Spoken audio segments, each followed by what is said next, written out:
Which one? Oh, I might have missed it. I don't know. I was busy last week, so I missed most games.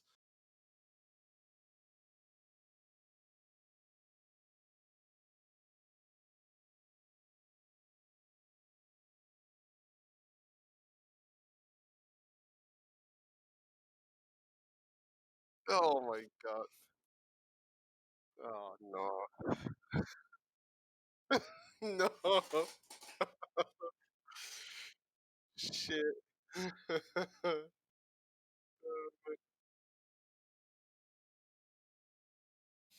Hmm.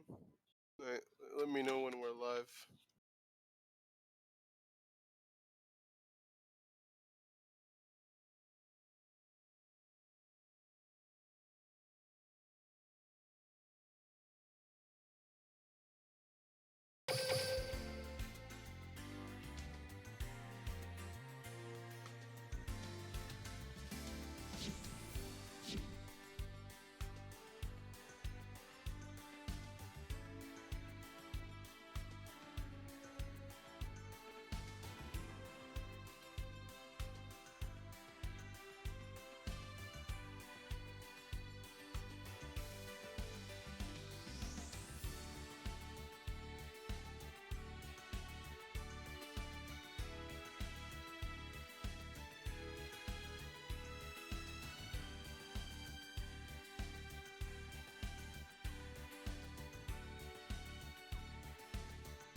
Alright, and it looks like the players are entering the room.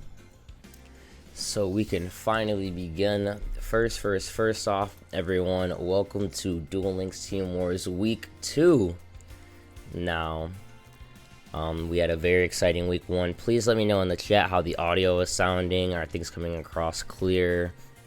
The visuals, any corrections, things of that nature.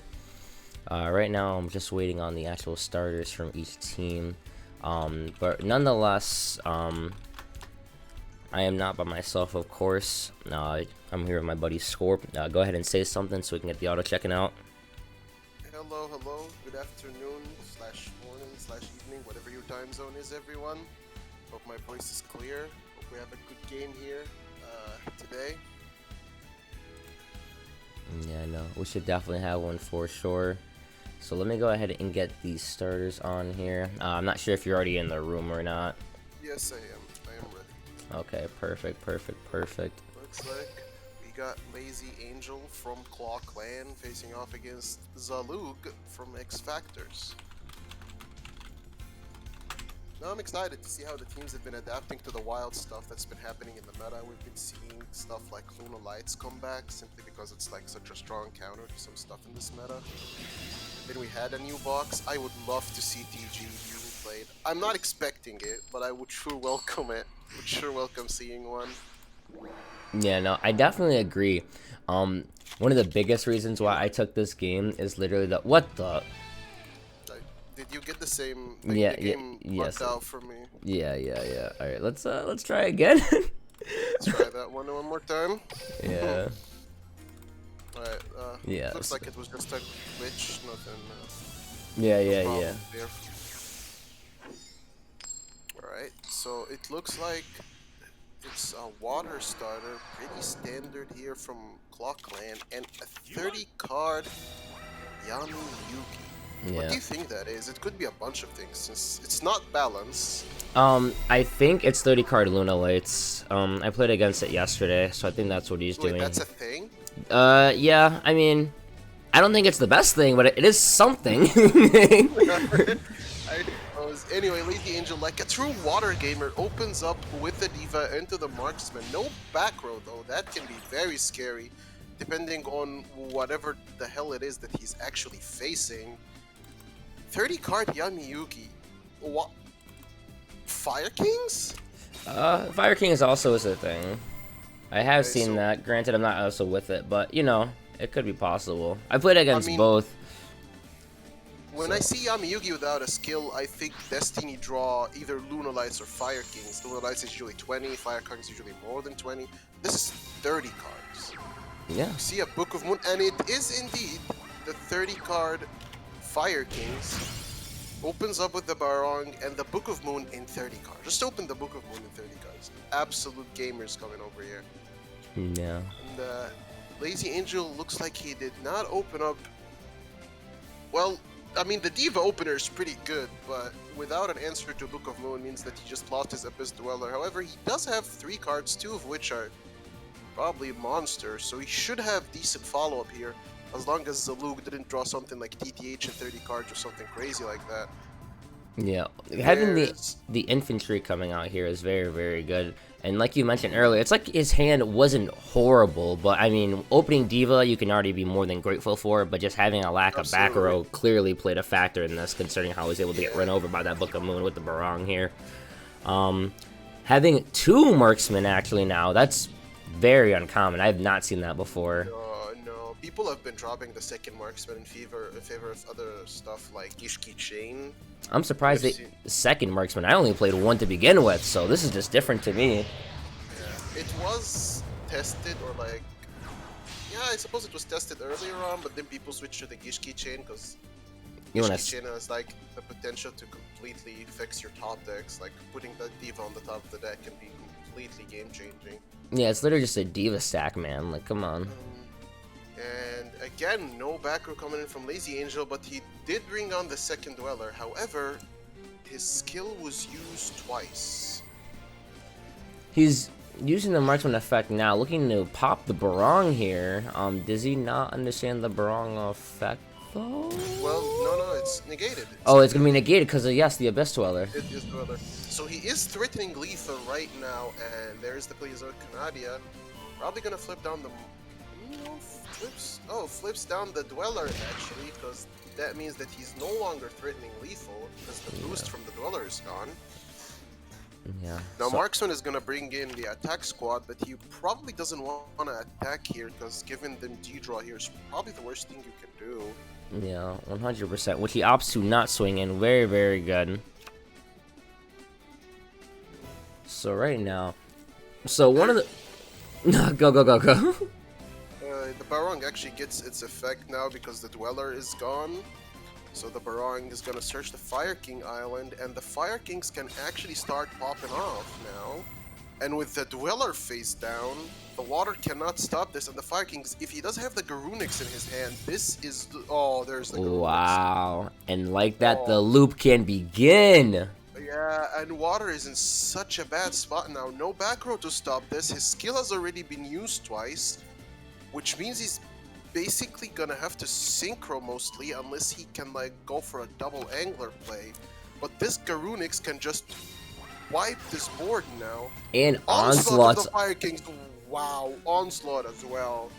That is crazy. Yeah, no, He can actually set up the loop now. He has double Garunix. He has the loop going, and Water doesn't even have any more dwellers to play with. This is bad for Lazy Angel. This is really bad. Yeah, no, this is way too unfortunate here right now. Lazy Angel, unfortunately, not having any back row forced him to essentially expend all of the resources he had available to himself just for everything to kind of be cleared off via a board wipe. Yeah, and now there's a double Garunix loop. There is almost no realistic way of summoning a Dweller now. Or at least summoning a Dweller and getting over the Garunix with 2 cards. No skill. Basically impossible. Yeah, Lazy Angel's in a terrible spot now. That was off the top. He keeps drawing monsters. Yeah. He did not draw a single back row card. Meanwhile, Zaluk just opened Book of Moon and 30 cards. Insane. Now Garunix comes back, wipes the board again, and he is threatening lethal. Threatening. This is definitely lethal. That's game. Like That's game. Yeah. Yep.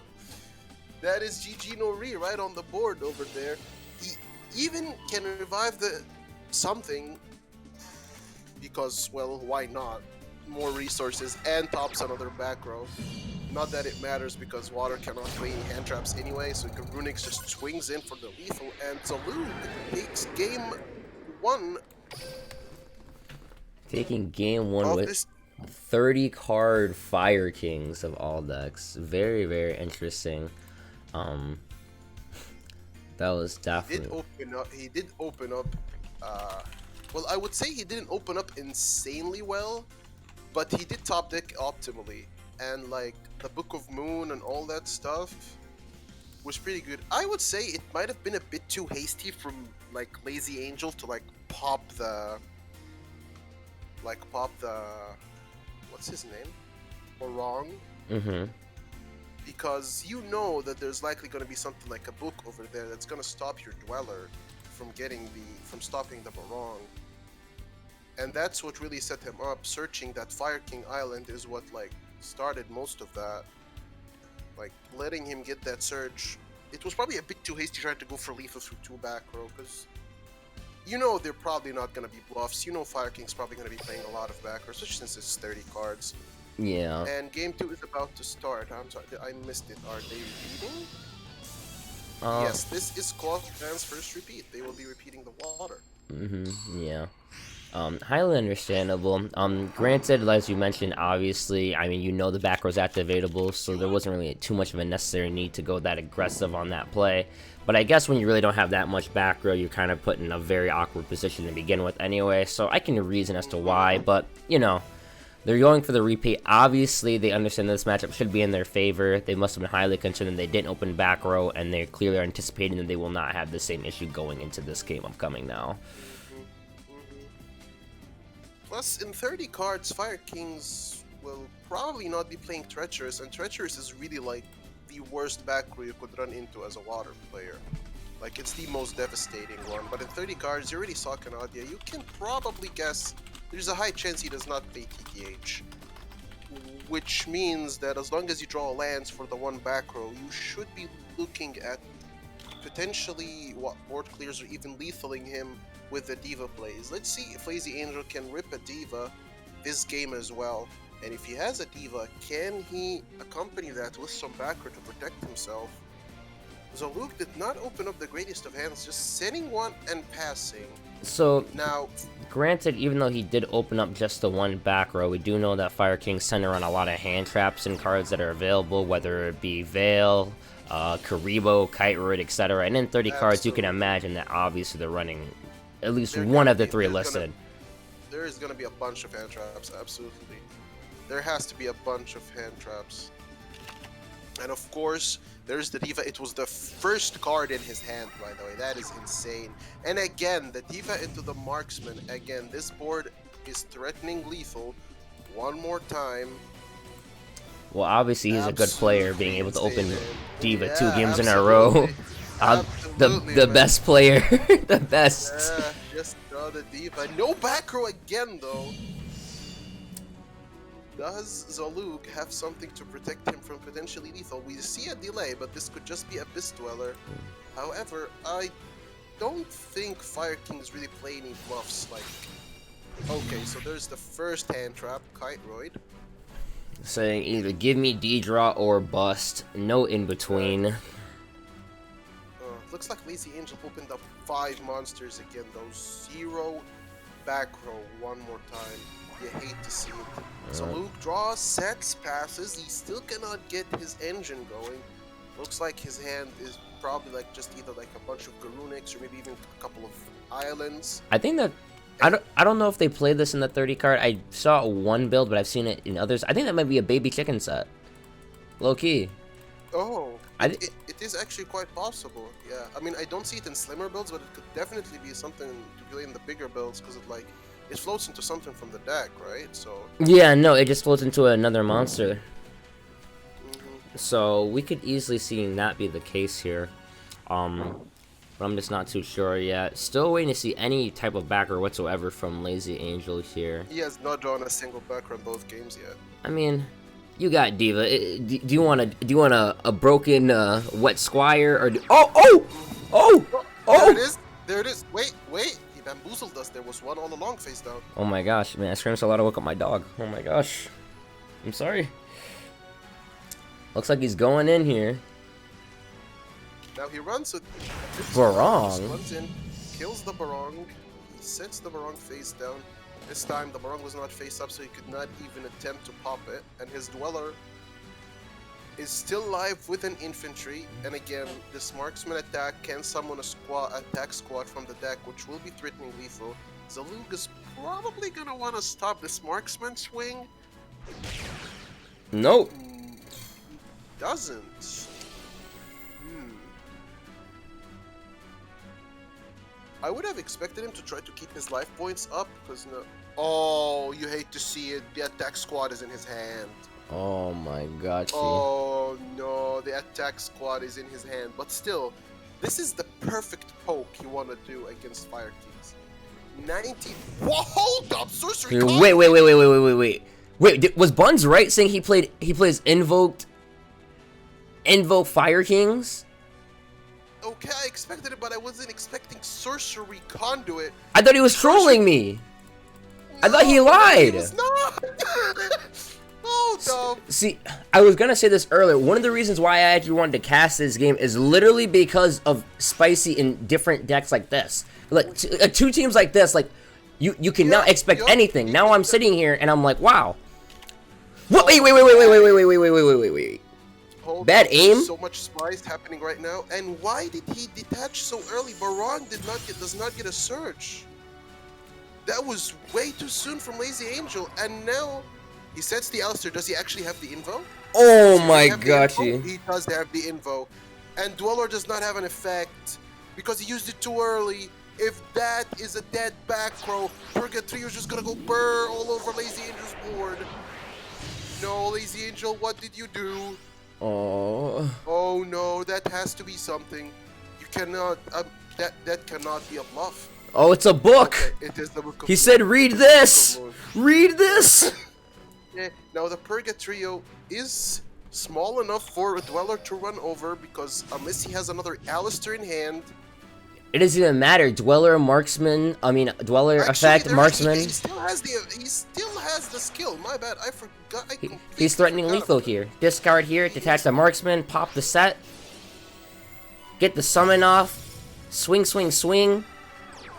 There is still one Kiteroid in the graveyard, but it got negated by the Dweller, and the water repeat pays off. Oh no, but mano. That was a wild duel. Oh, okay. If he actually hit the book, I think that was just straight up game. Because he didn't even need to summon the Alistair, he just set it so he could dodge the Lambs. What was the card he hit with bad aim again? I'm trying to remember. He hit the Lance. He hit the Lances of the book. The Lance would not have done anything. So he missed a 50-50, played around the card that would have disabled him from being able to use the invocation. That could have won him the game. Oh, that is crippling. I think that would have been game? No, without the Alistair boost, maybe it wasn't, but he definitely would have been in a great spot. Yeah, He would have completely cleared the board. Yeah, I don't think it was game, but it definitely was like a. I would have clipped it. I would have thought it was lit personally, but. Right. Game 2, Zane Truesdale. Oh, is this the young Sidra? Okay. It would make sense, the Sidra, to back up the Fire Kings, because you expect the Fire Kings to maybe lose to water. Oh, Lazy Angel. Oh, you're pulling a reverse Lazy Angel. Now you're drawing all backers out of all monsters. Oh no, that is not what you want to see against Sidra. Oh no. Oh, there's the storm. Oh. What's that thing I'm feeling? And good night, bye. What's that thing I'm feeling? Pain. Yes. This looks like pain. Pain. Yes. Yep. And core. Oh my gosh. Okay. All right. Core Storm Book of Moon. You love to see it. With cybernetic support. If he plays Fusion Gate, honestly, I would. He doesn't even need it, but he could just use No, it to if I see a Fusion Gate, honestly, I'm. Oh okay. All right. God. Let me just get out of here real quick. Cyber Gamer. Oh my God. He's a pro. He's obviously a pro. Obviously, he's a pro. You saw how he opened the 30 cards, man. Yes. You saw how he opened the 30 cards. He almost took last game as well. If he won the 50-50, I think it was quite close. And he's like, wow. This OTK is through like almost any hand trap, right?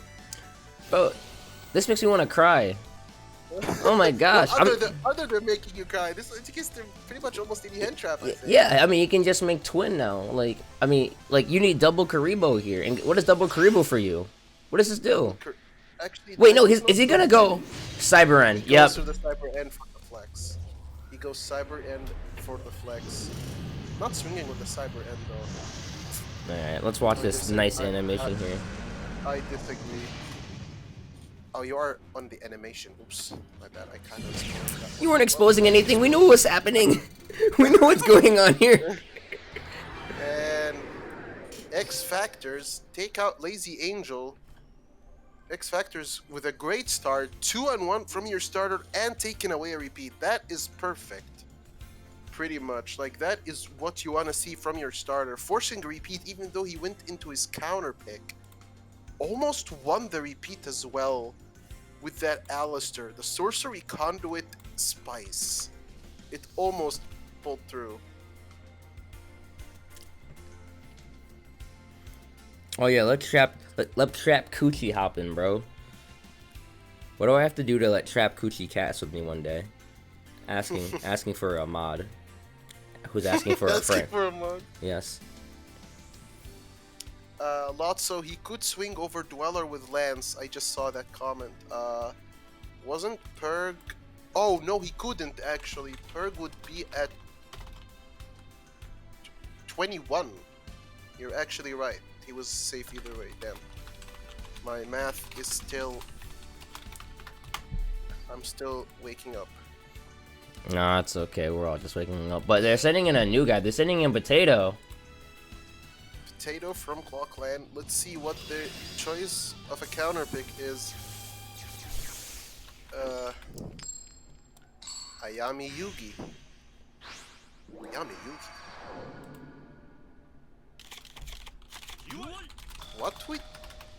What are they sending into Sidra? Is this Fire Kings? It could be Fire Kings. Oh no, it's Dark Lords.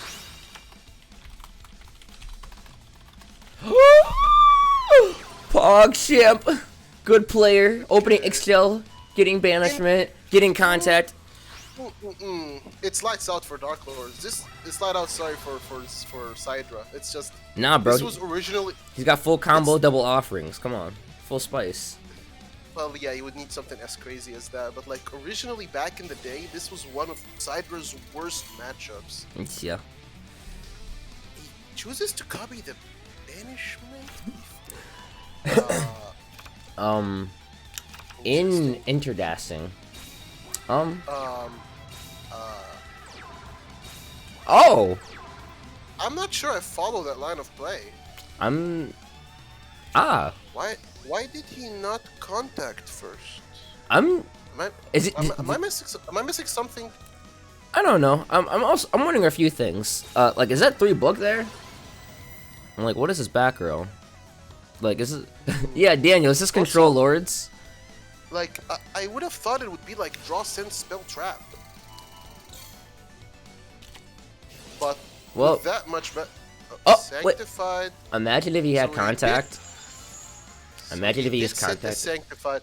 I guess he was completely confident that there was no cosmic cyclone because he saw the storm. But if this if the Sidra drew like a cosmic cyclone here, that would have hurt. Banishing that trap would have hurt. So the Dark Lord still has one more negate from the sanctified in the graveyard. I'm not sure if he played this right. I'm not much of a I'm not sure. I'm not much of an expert on Dark Lord, so I'm not sure if he played this correctly. But he should be in a good position. He negated core. He has another negate. He has 2 back row. God knows what those are. Probably books, or maybe he's just set fluff banishments, and he's actually playing draw, send, spell, trap. Could also be destiny draw, but like, who knows? Who knows at this point? It is probably control Dark Lords, like the people in chat are saying. Yeah. And before you see he plays double TTH with Sanctum or some shit. Oh wait, no, he's playing contact. Yeah, you can't even do that. But you know, I mean, well, the door room is unlimited. He could technically. Is the duel room unlimited? Yes, it is. Yes, it is. I mean, he wouldn't be able to continue the duel, but he could pull it off. Could you imagine we see double TTH and it's just like, nope, scoop it up, bring it back. Let's not do that. Whatever, worth it. Worth it. Oh my god. Use the semi-limits. Remember when Dark Lords had semi-limits and they used to play Clash? Oh my god, yes. He did open the fusion gate. He did actually have the full combo. I don't. Nah, he didn't pay any life points yet. No support. But I mean, at this point, he's probably just like checking for any delays. yeah, like, it is a difficult place to be in. He needs the way to get his skill going. A perfect card for him here would. He would need Herald plus something, but Herald would be great for him here. Because he would get rid of the Nasty and it would go in the graveyard. No! Nothing! Oh god. Core pass. Well, he did draw his core. It's not his fault that the opponent deck just doesn't let him play the game. Well, I'm glad that he got the benefit of using the Sanctify to actually negate the core and that it actually got real value here. Because from what I'm seeing, he can legit just contact out the X-Gel, use X-Gel, search Desire, use Desire, and just swing. This is game on board, yeah. The way he played it was weird. Like Job Dexter saying, leaving Nastin on the board instead of the X-Shell. The 2900 defense. Wait, is Tez, what the? Does he have the? Oh.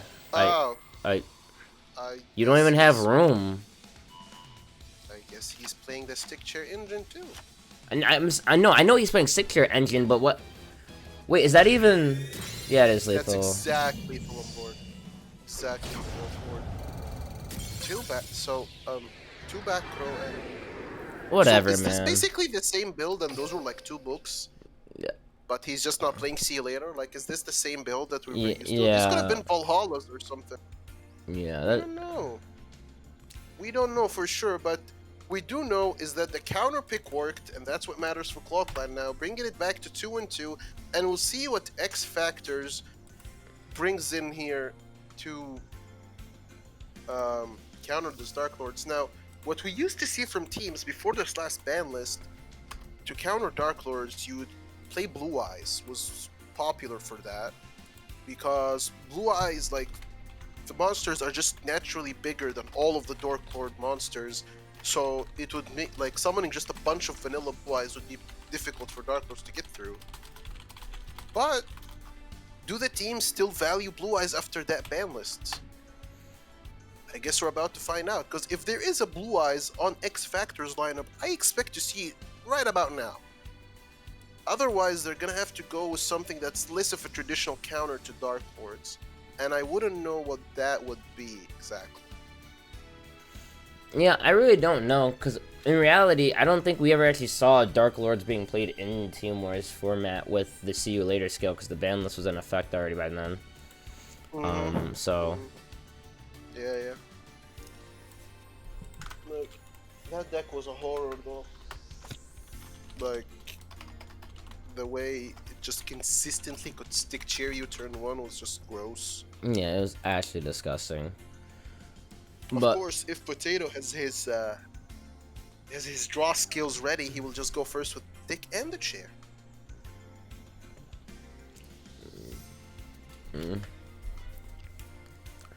They're debating here hardcore on what to send. Honestly, I can't blame them. And it's like they are still deciding. So maybe were not prepared for this. I mean, this is wild. The match has so far been wild. We saw 30 card Fire Kings with Sorcery Conduit, and now we're seeing, I was gonna assume D-Draw Dark Lords? I'm not sure, we haven't seen the skill yet. And looks like now X Factors are ready to send in their next player. Amaba is on the table. oh, Amaba.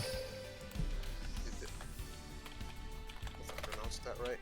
Amaba. He's on the table. Amaba. I Amaba. don't know. Yep, there's the Blue Eyes, Mr. Seto Kaiba. Oh, Dark Lords are going first. Can he open the stick chair combo? And even if you do you want to actually rip a card out of Blue Eye's hand? Because you always run the risk of potentially ripping a stone and giving them a free Blue Eyes sub. Assuming, of course, he opens the stick chair combo, which is a lot more difficult now without See You Later. Because See You Later with Valhalla give you so much consistency at doing that. I'm not even sure if you'd want to be running Valhalla with See You Later engine. See You Later skill to get the engine going. I mean, in reality, it's not really bad thinking about it. Wait, pass? Just pass. What the? I mean, if it was an OTK deck, I would say that was okay. Blue Eyes isn't very like KU, but it's Dark Lords. It wants to set up. Yeah. Until your Okay, boy he's gets. just gonna drop the alternative into the Oh, engine. animation! Fuck yep. CosmicFlare really likes his animation. Dude, look how clean it looks. It's all like, It is. it's like It Big is. Dragon, roar, and it's like, oh shit, roar. Oh my god. Is he just gonna shut me up and like someone activate ancient rules and he was like, Blue Eyes can't OTK? Ha! And then someone's 2 big beaters. Oh, He's taking his time, so I don't think there's an ancient rule. if you had an ancient rules, honestly, man, I would. mean, we have been seeing that as a trend somewhat. Blue Eyes recently just going for the more aggressive builds rather than relying on discard traps. I think they have to. Yeah, in this meta you can't just rely on them. Wait, what And the?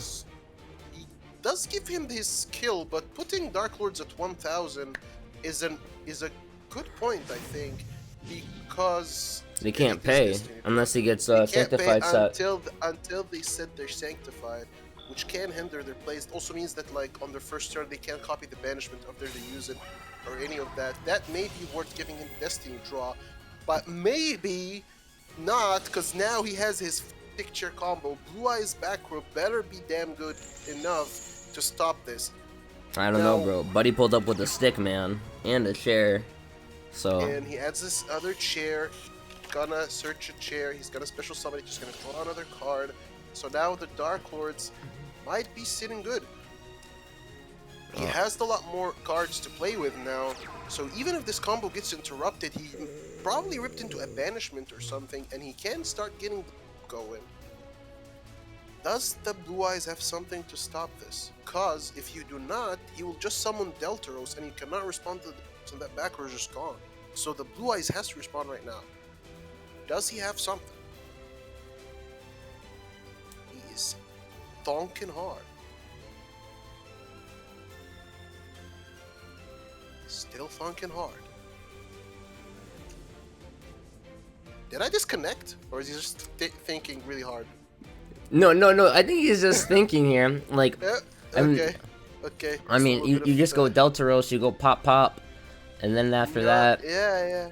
But I think this delay is on the Blue Eyes side. He's just deciding really hard what to do right Home now. is probably just like, when do I activate TTH? That's probably just literally just it. Oh, no, he does nothing! Deltaros is gonna have a field.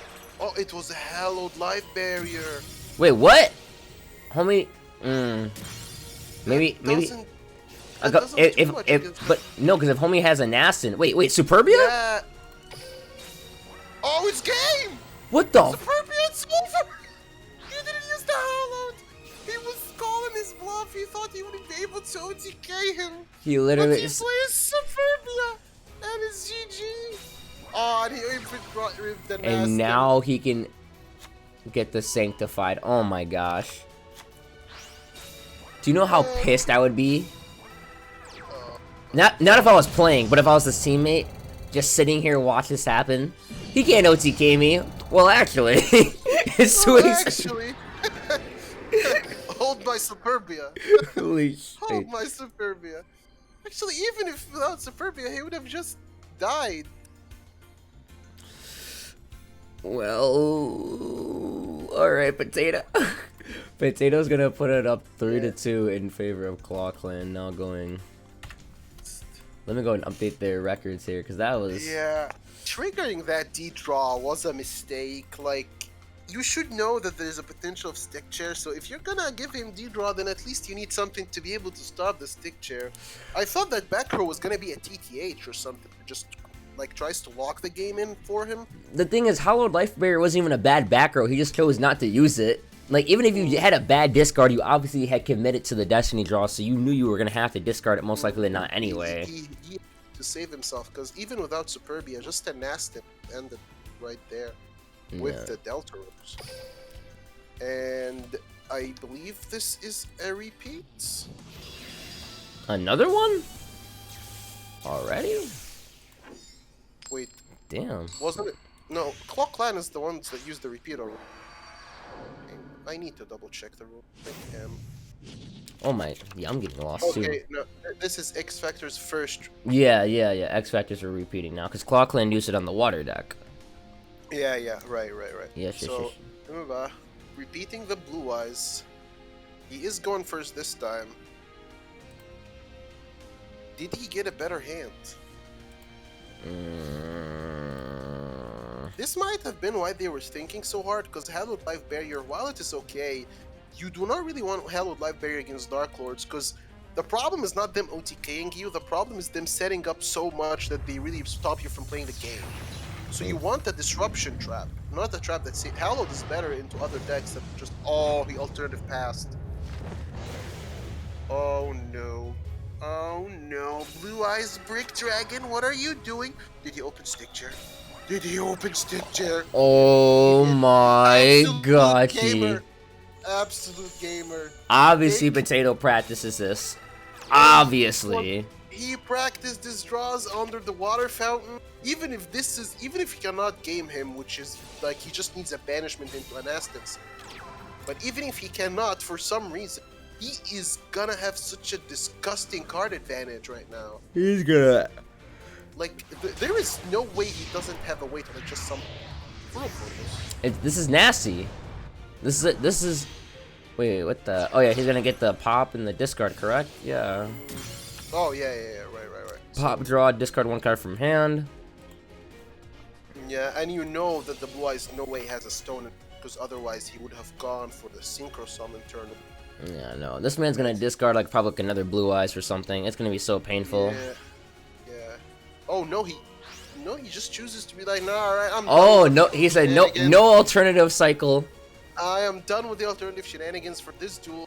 Get the hell out of here, and the alternative gets banished, and now the banishment searches Eggshell. Nastin on the table. Oh my gosh. Alright, let me just... He doesn't even go for the Eggshell. Doesn't even need the Eggshell drop, man. He has everything already. He just copies the banishment. He doesn't even need to do anything. He can just swing. You know Blue Eyes is probably not going to be playing a hand trap. Sit the two, swing, and the counter pick. Unfortunately for X Factor, the counter pick failed miserably.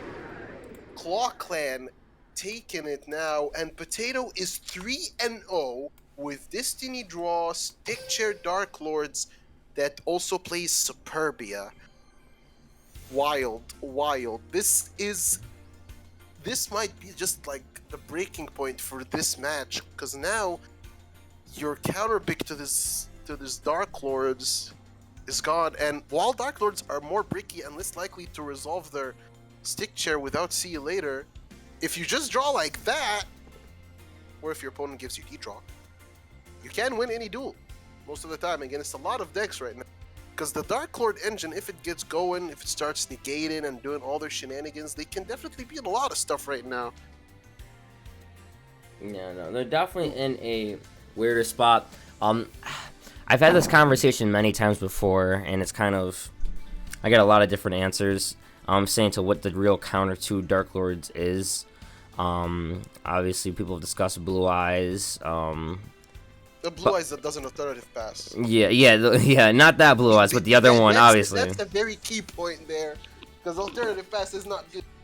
Yeah, no, it's just hard when there's nothing that really counters a deck like this that can essentially do too much, especially when a hero gets the ball rolling. It can feel honestly so oppressive, which is why I am surprised, honestly. I know they hit See You Later, but they really wanted to touch nothing here again. Like, nothing. I mean, the thing is, I felt like Konami did not go as hard as they could have gone last banlet. I was expecting I was expecting something on Onomat to get hit. I was potentially expecting Thunder Dragons to get hit. I was pleasantly surprised that Thunder Dragons survived a single banlist without getting absolutely slaughtered. Like, No. they got slaughtered after being in the meta for like 3 weeks last time. Levineer came out, they came into the meta, they got murdered, and they were out of them. Well, the thing is this. So Konami did a weird thing. So first off, the ban list was garbage, being very blunt and simple. But Konami did not affect any decks, they affected only skills, which is highly unusual. Because if you saw, they hit a ton of skills. Balance, Restart, What Grows in the Graveyard, See You Later, and a few other ones also. And the thing is this, they hit Konami decided to hit all the generic skills, basically. Yeah, they hit every single skill that really was either generic or had some form of consistency, which is weird because skills are what makes Duel Links really unique. The skills help make a lot of these decks better. Like, Rekkas were going to come out and they were going to have a good skill, and Konami said before you even get the chance to play it, no. Yeah, that was very weird to me, And they've never done that before. That's so bold of them. No. I don't know. It seemed like way too preemptive of a hit. I don't know. Yeah. I don't know if the deck would have been even good enough. It wouldn't. It would not have. But Konami was like, just in case. We've seen this happen. Which is weird, because they usually want to promote the new decks. Hey, buy this box with an unplayable skill confirmed. Let's go. Sako coming in, 24 cards, Crow Hogan. So this is probably Thunder Dragons, right? Most likely. Yeah, I agree, Rezolin. They only want anime decks. That's why they make TG busted with that skill. I mean, yeah. Like TGs have the only skill relevant to the only relevant skill of its kind. Like, remember all the other skills that added boss monsters? They were like, okay, add this garbage to your main deck. Have like tuners and non-tuners that do absolutely nothing, and then get a Stardust, drag it in your extra for your troubles. Like, yeah, no. Wait, did he open stick chair again? Okay, no. Nah, he drew into it off the XL. Okay, so his hand is actually not strong. He did go for the banishment, tried the eggshell draw, but he did not get the full stick chair combo. He sets one. We have not seen any backer from him other than Sanctify. He could be playing something like Book of Moon. Oh, OG no. Thunder Dragon. Yeah, I figured that'd be happening. He adds 2 OGs. Does he have a melody? Is that why he chose to discard 2? Aloof play. I mean, banishing the OG Thunder Dragon. I'm gonna banish Aurora here, I would assume. Banishing the OG Thunder Dragon is not usually... Yeah, he must be desperate.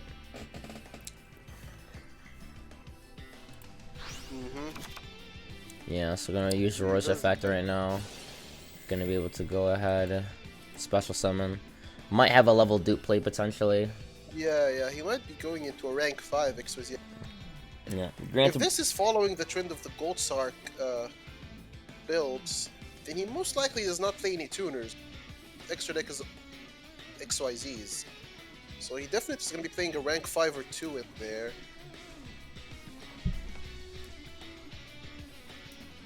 And he summons the Hawk. Does he already have a Hawk in hand? Is that why he's doing this? He might be trying to go for game right here.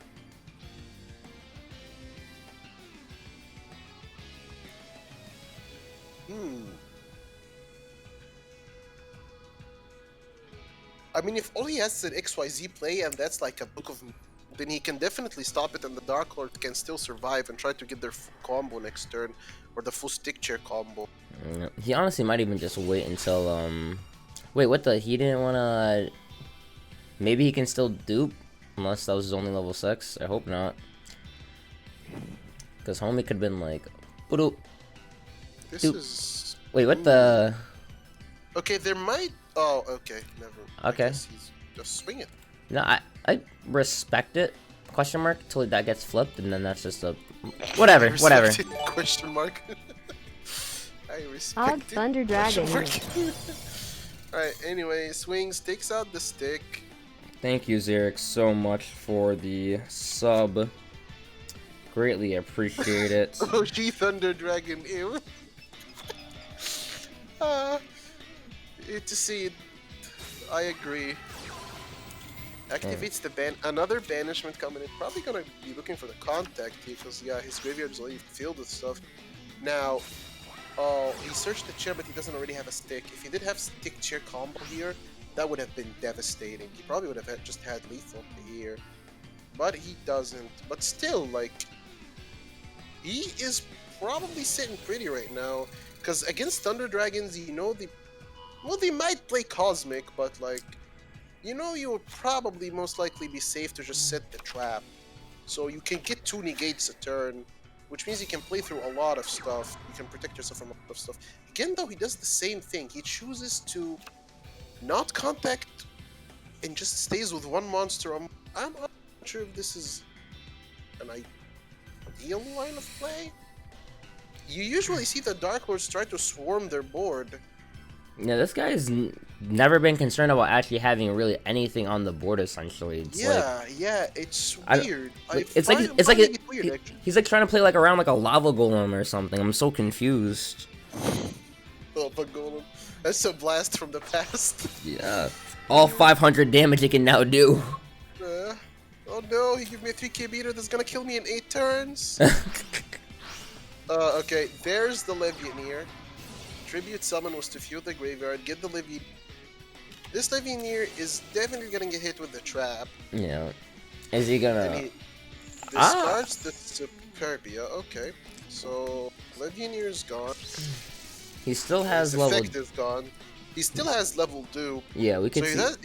if he has another level 8, yeah. Yeah, we could see some plays coming out here for sure. But he still has the 1 back row, so I'd imagine it is like a book or something. It has to be, right? It has to be a book. Yeah, dupe it out. Level 6. Probably gonna go into like what? An M7? Yeah, M7 gonna bounce. Actually, I could see him going to a bouncer here. I guess, yeah, but unless he's like... He can't get over the X-Trail though, that's just a big thing. No, Levianeer can still attack. Oh, yes, because it was negated, yeah, so it can't. Levianeer was negated, so Levianeer can attack. So the bouncer comes in. If that's not a book, then this actually stuns Dark Lords here. His board is gonna be stuck because he cannot use his effect. However, if there's a Tez in hand, he's chilling. He needs a Tez or a Book of Moon face down. Nope, the X-Shell is gone. Let's see if he plays around D-Draw this time. He is thinking about swinging, which would be wild. He's doing it. Wow. Okay. This is risky because you know he has a chair in hand. He's like, I want you to draw every card you need possible for free. He knows he has a chair in hand. He might have just given him the full call. Okay, he does have the bouncer negate, right? And the contact is in the graveyard, so... And so, so homie flips up a book and puts the bouncer face down. What did I say? What did I say? What did I... Oh my god. Alright, thank you. Alright, thank you. Thank you for playing Duel Links. I appreciate you and everything you've done. Oh no. Now look at it. Again, I've woken up my dog. Twice. I can't be stopped. This... If the Dark Lords plays Amdusk and he can retrieve the contact, he has game. Let me, X Factor just repeatedly, over and over, giving the Dark Lords his destiny draw. He's about to go pop to the Not top. a good idea. And there's Delta Rose. He's about to pop one and pop a second one. There is no floating. There is no Thunder Dragons on the board. And gets another draw. Because why not? Alright, Nastin from the one time. Nastin, unless he plays another one. Oh. Okay, so now Dark Lords, though, is stuck. Because he needs an Amdusk. Is that a Karibo or is that a Dragon Dark delay? I would assume if you had Dragon Dark, you would have used it way earlier. So that looks like it was a Karibo delay. Yeah. Most likely. Makes sense. Alright, Levianeer number 2, question mark? Oh, yes! There Wowzers! I'm God! Cool! The more you know. Yep. So, unfortunately, the Dark... another book, but that's not really gonna do much. Like... I mean, if he can get off a hawk play and then a normal summon, he could have game. It's just over, yeah. Like... The thing is, the Dark Lords, unless he plays Amdusk or a second Nastin, he was stuck, right? Ooh. Alright, Hawk normal summon Aloof or Raiden one time. Or just M7. M7 is... Oh yeah, M7 bounce back, yada yada yada. No. Wow! Yep. Okay. So, given Destiny draw, it didn't matter. I guess he was just confident enough. He's playing around a hand trap, getting the Levianeer summon once again, and that's lethal through a one Sphere Karibo. And there was none. So good. That was... Finally, X Factors gets rid of the Dark Lords that won 3 games so far. I would say that was still a pretty good run for the Dark Lords. 3-0 is insane, and now they have something on the back that they can choose to, well, not choose, sorry, it's the second deck, but I would suppose it would be something that can beat Thunder Dragons. It would have to be, otherwise it could be risky. But giving him the Destiny, like, that was extremely risky. Because, like, you know, Dark Lords could have definitely left him there if he had Amdusk. Like, he just needed an Amdusk or a way to search it, and that was just straight up lethal. Amdusk, Nastin, Contact Superbia play, like, he had many outs. The problem is that Contact was in the graveyard, so I guess he was banking on the Dark Lords being stuck, with the Contact being in the graveyard and no way to get it.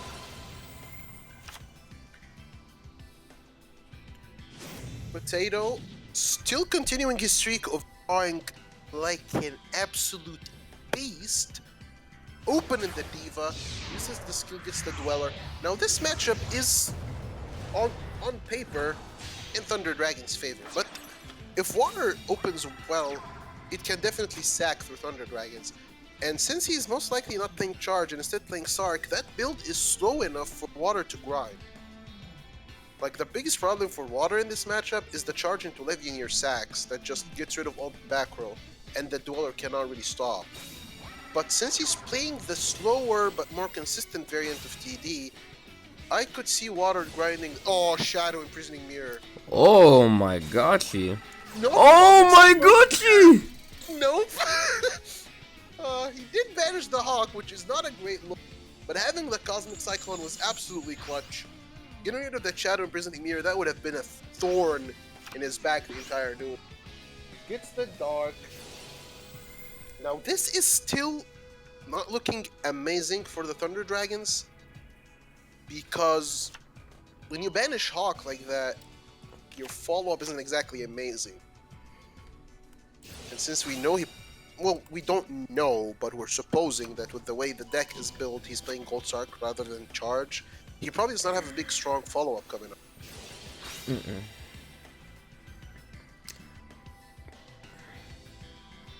Thunder Dragon Roar. But if that's the extent of it, back roll. Probably setting another Cosmic here, I would assume. Maybe.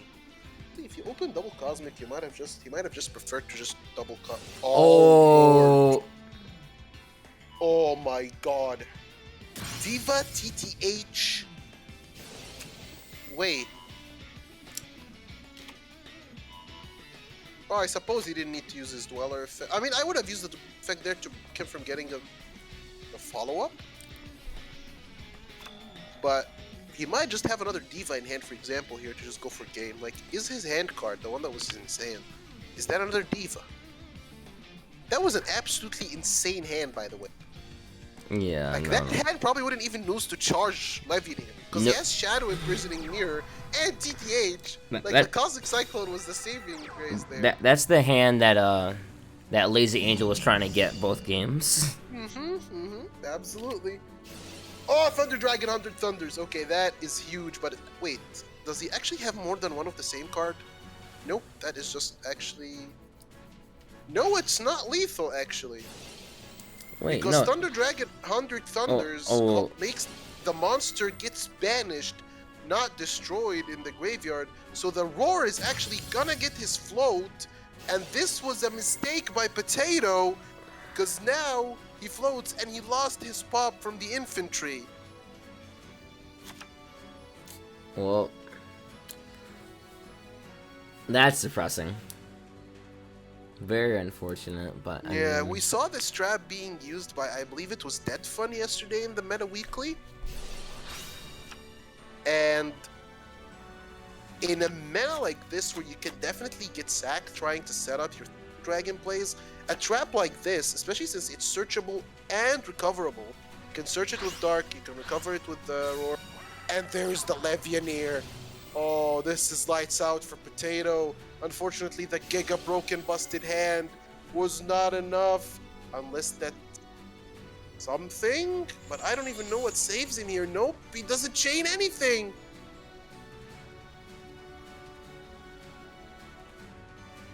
Oh, this has to be game.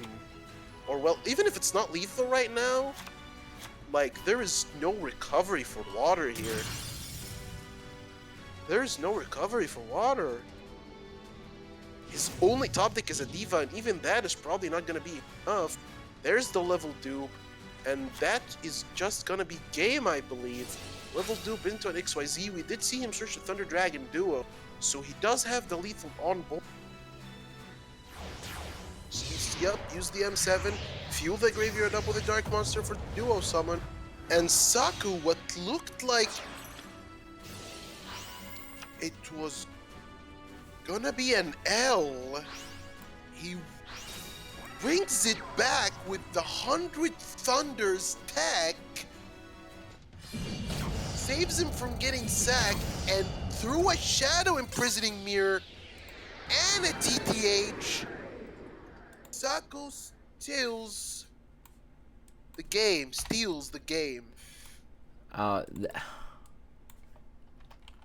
This is this is hand look.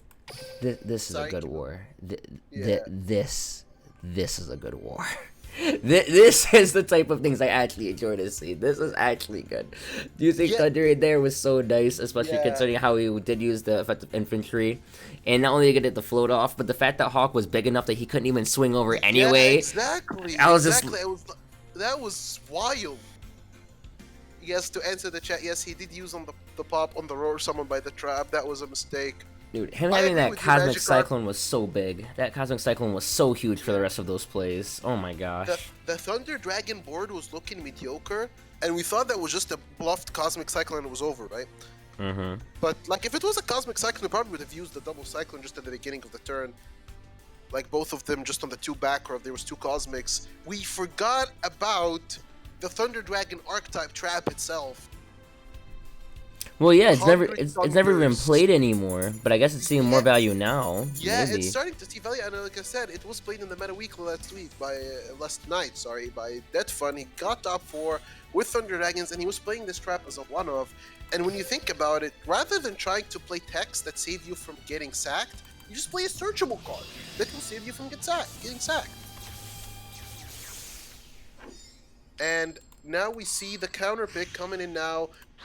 ClawClan was at 4-2, but X Factors bringing it back. Harpies hunting Blackwings, also known Oh. as budget Onomats. Because why would you play Blackwings in this meta if you can just play Onomats? I mean, I guess Turbo Necro's cool. I could understand that. So Turbo Necro is cool, but okay, think about it though. Sako, we see a Cosmic, and we haven't seen his semi-limit a single time yet, right? he's But probably. when you see the OG Thunder Dragon, you usually assume it's a Gold Sark. Well, yeah, no, this guy's So- probably just like, okay, out of 24 cards, how many times can he open up CC and see it? That's probably literally his reasoning. Yeah, that's probably the reasoning. Like- What I'm saying is, Sako's build, being the fact that it plays Cosmic and it probably plays Gold Sark, means that it's less likely to be affected by Necro, right? And while a strong turn 1 board from Blackwings could have been annoying, remember that Thunder Dragons got a new toy in the last box, Fairy Knight's Ingunon. That boy does not care about Necro. It requires 2 cards, and it would just clean the board for Thunder Dragons to go through for lethal. Necro or no Necro, that boy doesn't care. So the Blackwings would need to open up the Necro play and something to stop the XYZ summon. It looks like he's opening with the Zephyros, so it looks like he most likely should have a back row, I suppose. But no, Kiri. I'm so confused. Wait, what? This is. Did homie open Necro? Okay. Makes Yes. more sense. He opened it. Interesting. Opened it, but like no back row, nothing. An aloof play is gonna be devastating for him here. Like, and I don't understand why the Zephyros attack. Honestly, I don't know. Maybe he doesn't play it, but I would have gone Pixie there. At least get the draw. Try to get something, some value, right? Out of the Necro activation, try to rip it to a Book of Moon or something if you're playing those, which I'm assuming you should be playing if you're preparing to be a Thunder Dragon counter. But going for the Raikiri like that, like, if he loses this, Raikiri is just gone, right? Because he cannot even get rid of his own Necro. He won't be able to Joe it back. The Thunder Dragon tags out for just... Oh no. Oh no, this is tragic. Oh no, this is tragic. He discarded and added 1 OG. Did he open 2 OGs? Oh, this is just tragic. There's not even a delay. Okay, that was a sad duel. We're just sitting here thinking what the Blackwings can do, what the Thunder Dragon can do, and just... No, sorry. I was trying to pick my jaw up from the ground really quick. 'Cause holy shit. I was like, okay, he's discarding the OG. We're about to see the Aloofs from popping off, and no, it just passes. He's like, here's my card. No. Thank you. No, you hate to see it. Just after some great games from Saku, he still doesn't have the his second deck. Yeah, he still can pop off going forward. Yeah, like he brought X Factors back into the game 2-0ing ClawClan's Potatoes combo. That was huge. That was very important. That was very he wins big, those yes. duels. That was a very... But now, like, I don't know, man. Like, an average hand, just an average dragon hand, would have beaten that Blackwing hand, right? But he still opened the complete brick. Like, if you saw, he discarded 1 OG, added 1. So he probably opened double OG. Thunder Dragon. That was just very unfortunate. Okay, we're gonna see now what Saku pairs up with his Thunder Dragon. Now, there are a bunch of options, but since... Oh, invoked. Okay. I am not sure if X Factors just read ClawClan's mind and had invoked to back up Thunder Dragons to counter Black Wings, or if this is just the most freakish of all coincidences.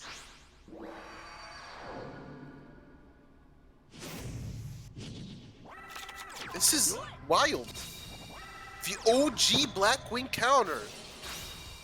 The meta invoke deck.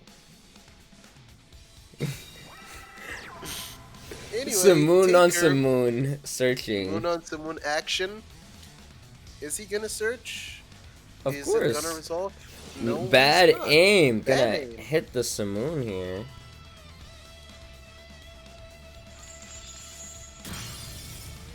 Summon Zephyros or level 4 one time. Summon Bora. I'm calling a Bora. Let's call Bora. I'm calling Chris. No I'm both way. gonna be wrong. I was just gonna say. Oh my God. It's gonna be a Gale. I was about to say. I didn't want to we're curse gonna him. be What if I wrong. jinx him and said Gale? Like you'd just get it. I'm like, fuck. I was about to say, watch us both be wrong, and he doesn't even have a level 4 Normal summon guy. Squall. Shit. Yup. Gale on Gale action after the Simoon on Simoon action. Phase down. Now, the invoked brought still. He has a bunch of back row, right? So the Blackwing player is not making plays anytime soon. Yeah. When you're a Blackwing player, there's something scarier than seeing a back row. Like, you just cry. He just threw down 3 of them. Like, no care in the world. More back row. Set pass. Blackwings hates to see it.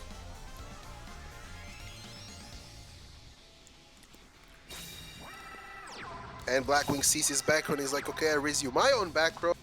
And he is threatening lethal with the double Gale.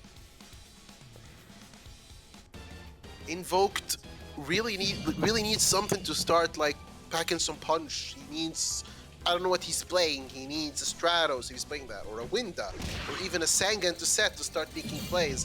But now this is not good. Okay, there's the Book of Moon. Do the Gale face down, survive, but he's on 1,000 life points. He needs to top deck something good still. He's All like, of that back row is not enough. imagine if he played Sorcerer Conduit or Destiny Draw or something. Rips Oh the my Neos God! What a Chad. Just rips the Neos Fusion. Obviously, beyond skilled That was player. the legitimately the best top deck he could have asked for. Prismatic Brave Neos What's as well. crazy is even though he swings here, one Gale effect could still put him in a semi-decent position. He has 2 back row, right? Okay, 3 back 3 row. back row. With a shuffle. I don't know about the fire reloading here, to be honest, because that was his last shell effect. He must have no discardables then.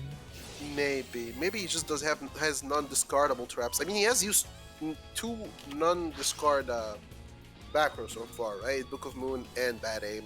Yeah. But now that the Brave Neos is face down, there is no risk of it getting halved by Gale.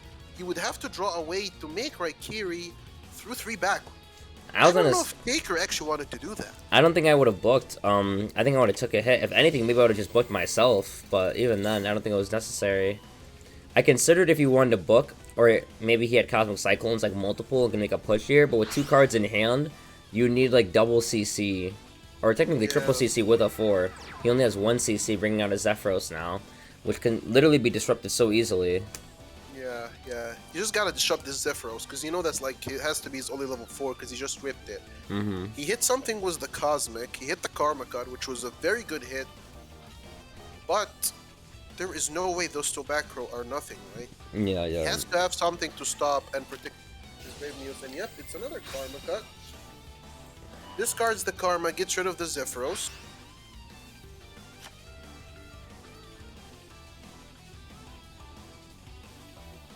He did have discard traps, which makes me kind of question that fire reload, not gonna lie.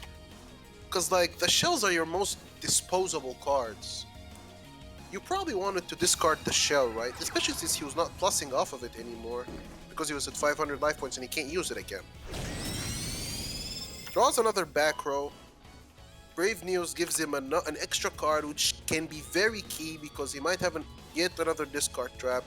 Black Wings with a face-down Gale and 2 unknown cards in hand. Can he break this board? I'm gonna have to guess no.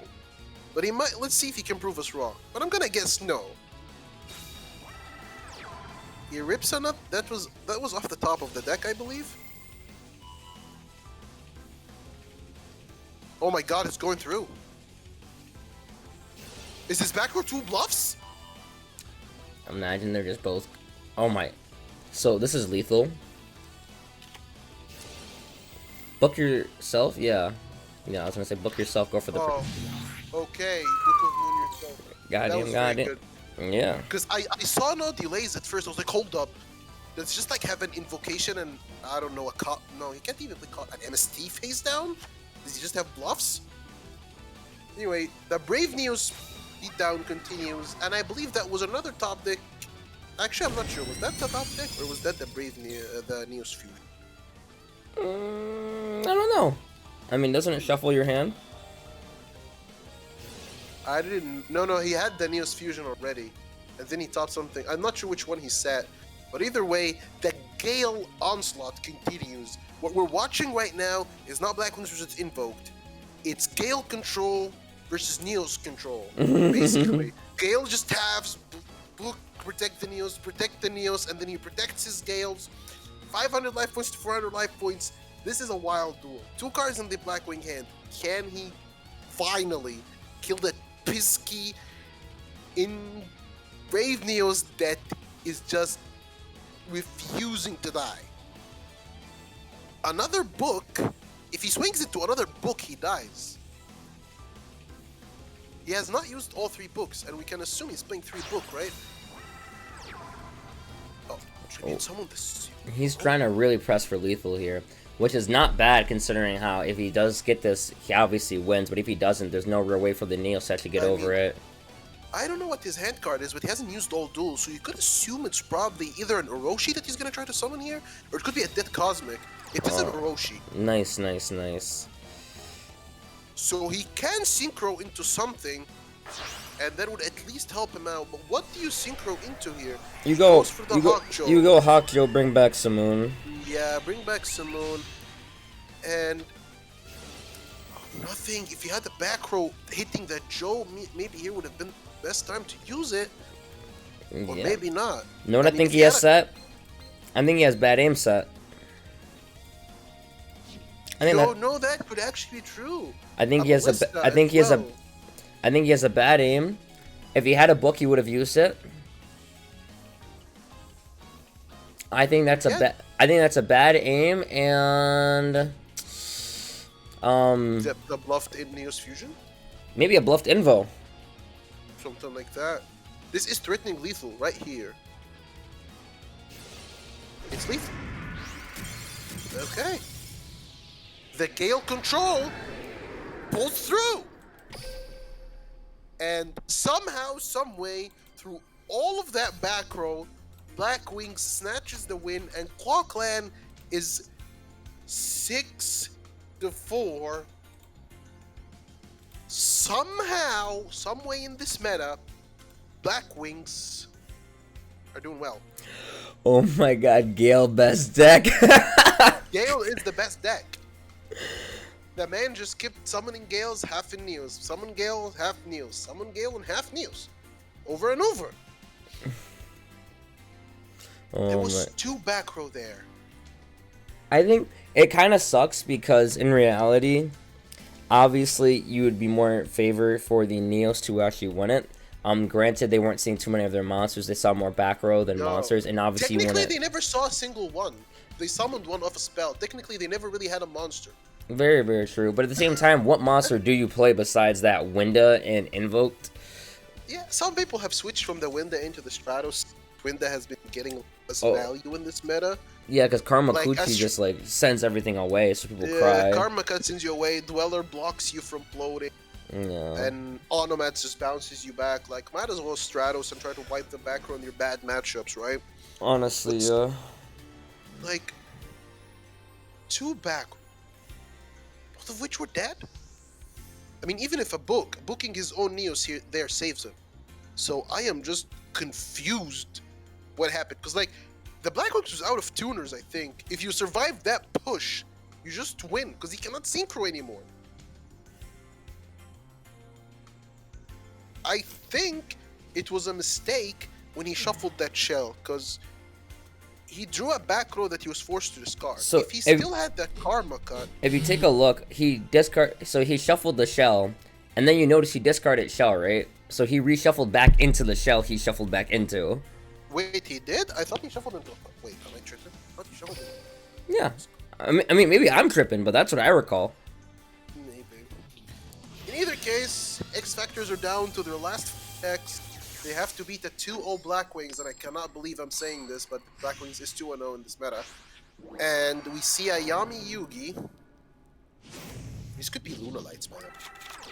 Doesn't Luna Lights actually do really well into Blackwings? Wait, what the Okay! Okay. Oh, he did karma for karma. Okay, thank you, Xerix. Appreciate you, mano. Well, let me change the names, because right now we got Magic Lee, not Magic Mike, Magic Lee on the table. Okay. Is this even a good matchup for you, Senjos? Can some Senjo time in? Well, he's gonna pop the back row, even though he knows he can get bounced. I mean, they play Oyam, but with your field spell, you get over Oyam with... Oh yeah, oh yeah. Oh yeah, oh yeah. Yeah, buddy. That is the original attack, so all of your stuff just gets over the OEM, so you don't really crap about the OEM that much. So the OEM is not a problem. Gary, the issue with Blackwings aren't that they're garbage. It's the fact that Onomats are just better than them.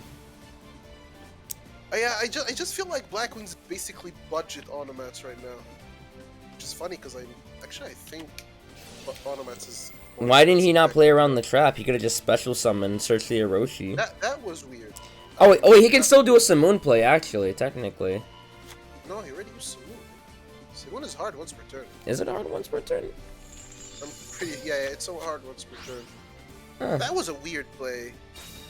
Interesting. Like, because he could have like searched Orochi. He could have searched Orochi, then forced it out, and then he would have bounced back. Yeah, then like, he would have summoned. But you would literally put everything back, bring out the Chris, pop, pop, pop. Yeah, Well, there's nothing to pop, but like summon, summon, summon. But in either case, the Yosenju quote-unquote counter pick is work. I wouldn't even call it a counter pick. He just picked and played weird. Yeah, that's what I'm saying. Quote-unquote counter. Yeah. I'm guessing it was just their best Yeah, counter option. Counter with a K, Comma obviously. 2. Like, Jesus. Comma 2 gets comma 3. Comma the comma is, and he is this is lethal right now. That has to be a Book of Moon, right? Because if that was a Baku just used it on face, so that has to be a Book of Moon.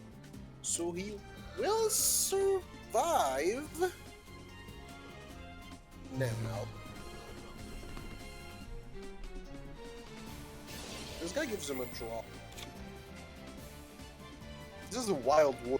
So far, we have seen a bunch of unexpected. This has been a wild war so far. And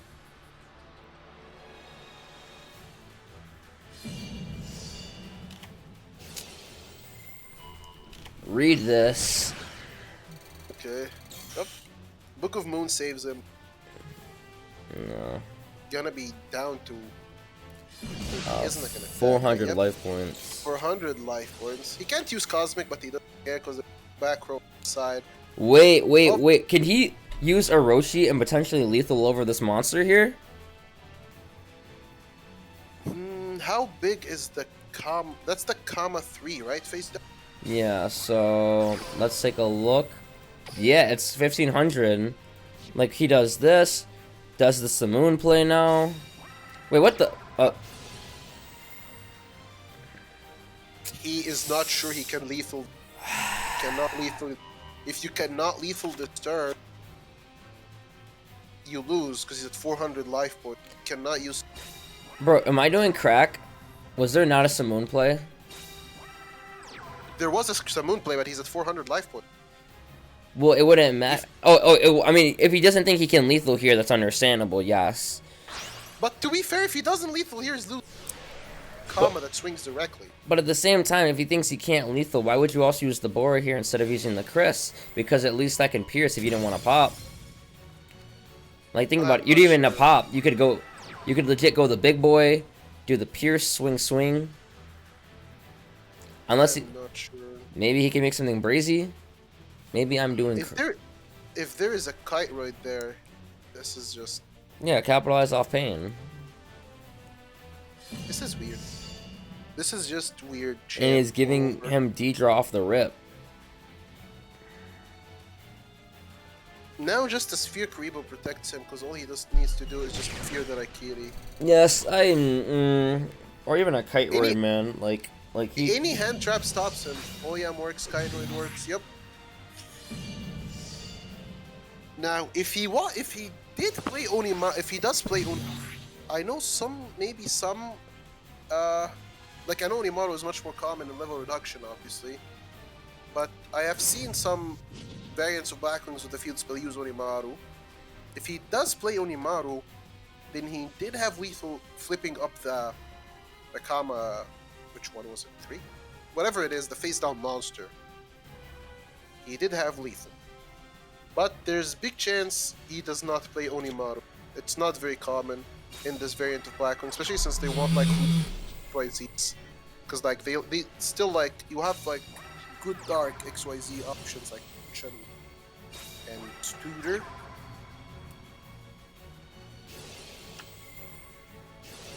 How big could his Chidori get? I don't know if he could get it big enough. That's what I was trying to figure out. Like, the thing is, if he got the Simoon off, he'd have 2 searches. He could have searched a double Gale, and then after that, could have normal summoned a Gale, gotten an Orochi, and then after Orochi, flip, and then low, synchro, and then after that, that's when it's just math, but... The Chidori needed to get so big to one-shot monster, though. After a double Gale half, it would have been at 375. So you needed your Chidori to be at how many black? It would need like 6 Blackwing monsters in the graveyard, I think. Yeah, you would need the Chidori to be at 40. Can double Gale half. Well, if that's the case, then imagine that was realistic. What was the other one? That was lower. The smallest one. It was like 800 attack. Yeah, but he couldn't book that because he was at 3000. If he books that, he dies. He had to monster. Ah, depression. Understandable. Yep. Yup. Well, yeah, what you're saying makes sense, Luxem, but I don't know if he still had enough. Actually, maybe he did. Maybe you guys are right. I gotta go back and review it later. Actually, no, I'm not gonna go back and review it later. But I'll take their word for it. Alright, X Factor's tying up. This is such a close, spicy war. 5-6. This is take your second deck after the Blackwings that win 2-1, and it's Blue Eyes. I'm actually not sure how this matchup goes. I mean, I guess you just negate Kite. Yeah, but isn't Oyam just a pain? I mean, you'd have to. Oyam's annoying. Okay, I lied. Oh my God, it's beat down Lords. I lied big time. And they brought beat down Lords, bro. Beat down? Yeah. It has to be, right? It is beat down. No, that's what we saw this played last week. Open the stick chair! Man, I am seeing some Yami Yugis today. I'm sorry to interrupt you. Wild. Just some Yami Yugis today. Open up exactly what they need. Just open stick chair, man. Holy moly. Okay, yeah, this matchup is just so easy. Like, okay, I was thinking about potentially Blue Eyes, but yeah, this is just free. This has to be free for Dark Lords.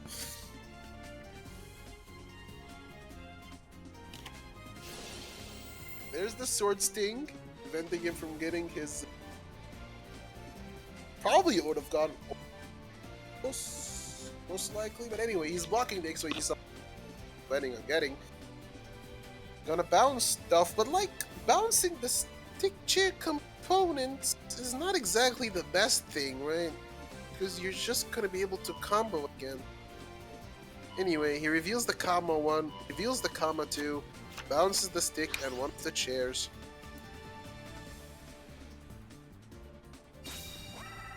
Dark Lords has so much resources to play. And if you guys are tuning in, yes, this is Dark Lords versus Yusenjus. Don't ask me why, I don't, but I'm loving it. Look, We have a Dark Lords versus a Yusenjus on stream right now. to And the a blind eye, you would think this was like an anytime or something with this matchup. blind eye would look like this team tournament. Not even at any time, man. Any times are more meta than this. Jesus Christ. It's can anyone? I don't know the skills that DSOD Kaiba has. Does anyone in chat think could be something better than Beatdown that he's playing, or is he just actually playing Beatdown? Bro, there's no way. If he's playing anything other than Beatdown, Like, I don't even know what skills DSOD Kaiba has other than Beatdown and the Blue Eye skills. I mean, I actually don't know either, honestly. Wow. He probably has like a couple of random life point skills, and that's it.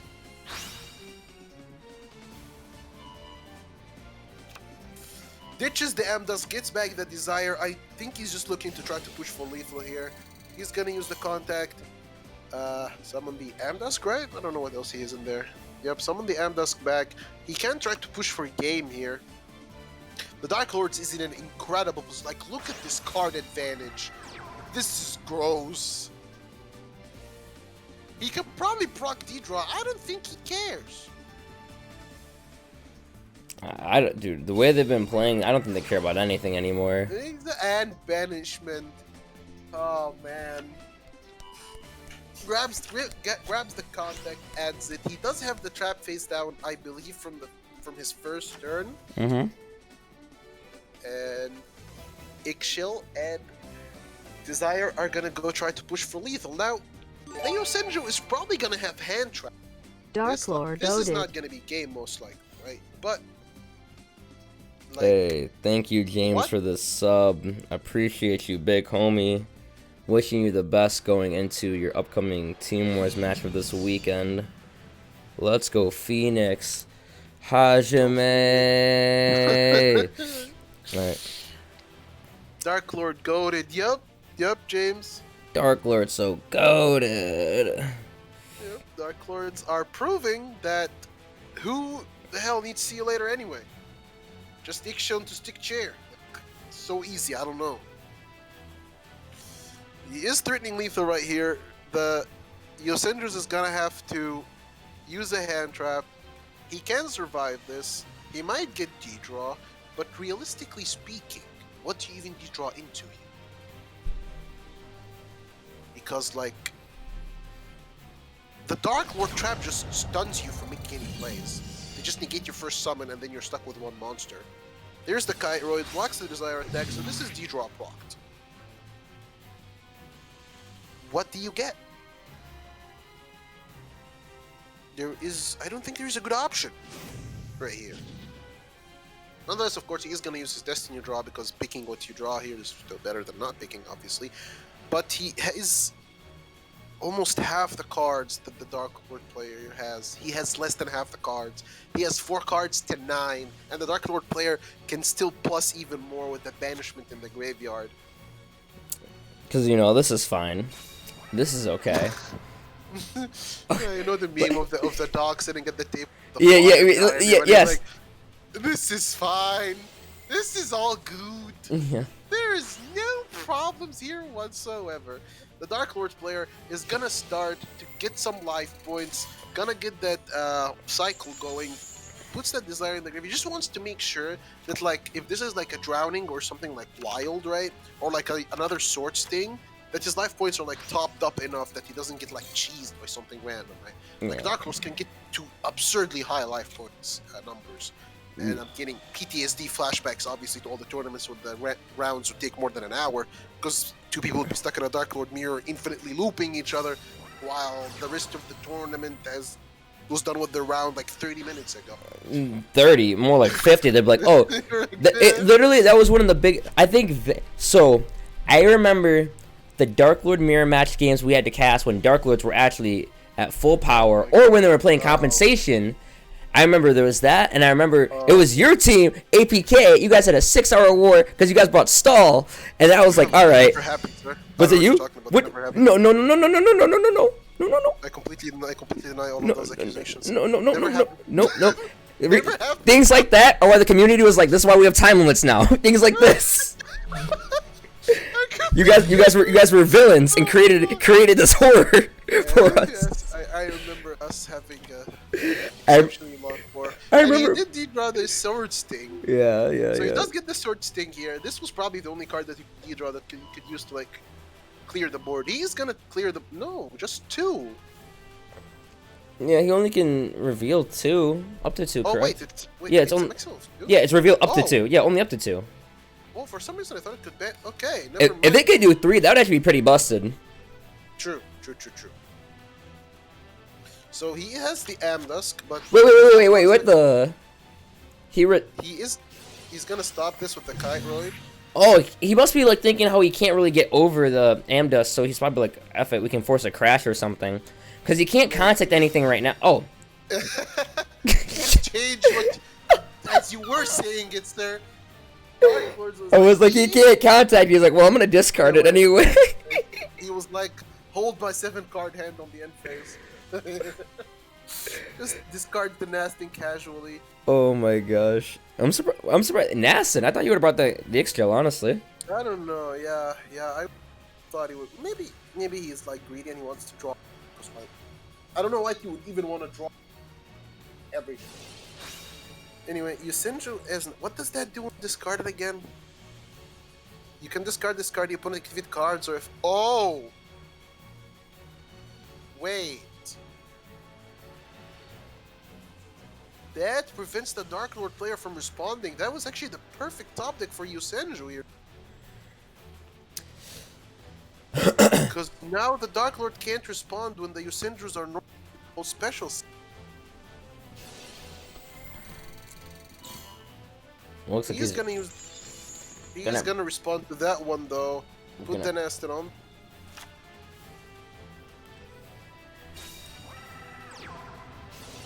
But like, it's still not enough.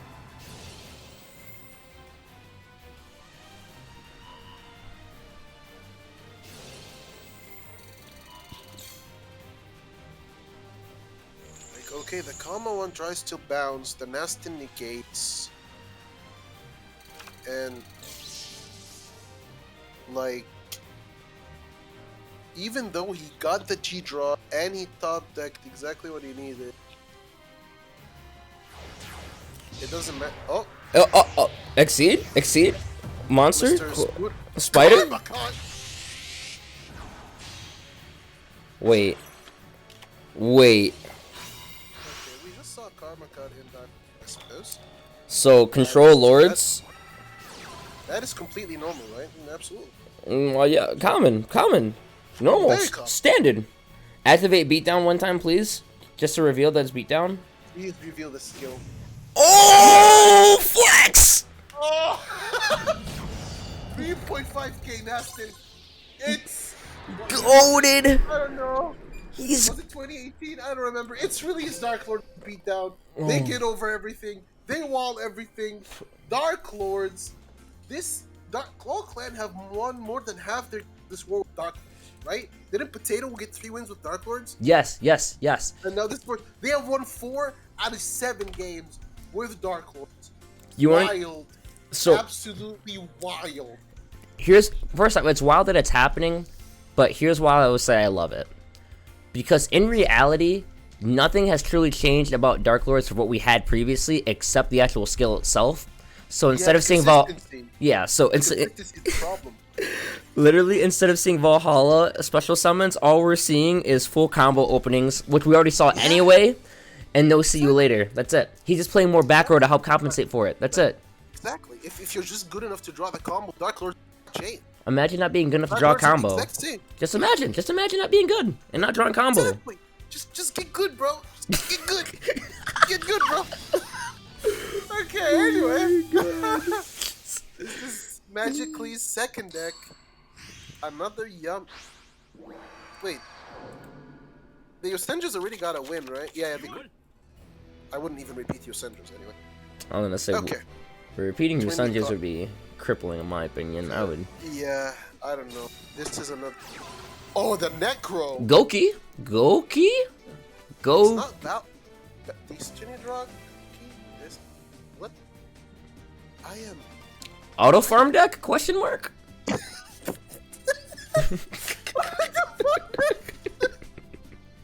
Oh my god! Shit! Necro pass. Did you draw your stick chair? There's the stick. He's good. Have the chair to sit in. Oh my god. Yes. Oh my god. No way. Oh my god. He This said, is not happening. "Take a seat, pal." Oh my god. I just dropped my headphones. Oh my goodness. I am. Necro pass Omega Lord. I. Would. Man. If I was in a call with my team right now, if we were in Pharaohs, there'd be a lot of curse words coming out. I'd be and he's gonna discard a card from his hand He too. draws a card. He rips something. At least you might know what the heck this is, right? Yeah, let's see what this is. Wait, oh! What? Painters! Painters. Painters! This was a, Wait, this is awful this is an match. OTK. Yup. Yeah, of course it is. What do you mean? Duh. Duh. Of course. Stick chair, Nastin, and 2 back row. Veil, please. Duh. Oh, all right, never mind. That's painful. And 5 out of 8 wins are Dark Lords. He opens stick chair. I'm so jealous. Just on a stick chair, man. Oh my god. Yo, let me ping my boy Beastie and be like, yo, watch this so we can reassess our lineup, please. Because obviously we don't know the. Obviously, if you're not bringing at least 2 Dark Lords, you don't understand the meta. Obviously. Duh.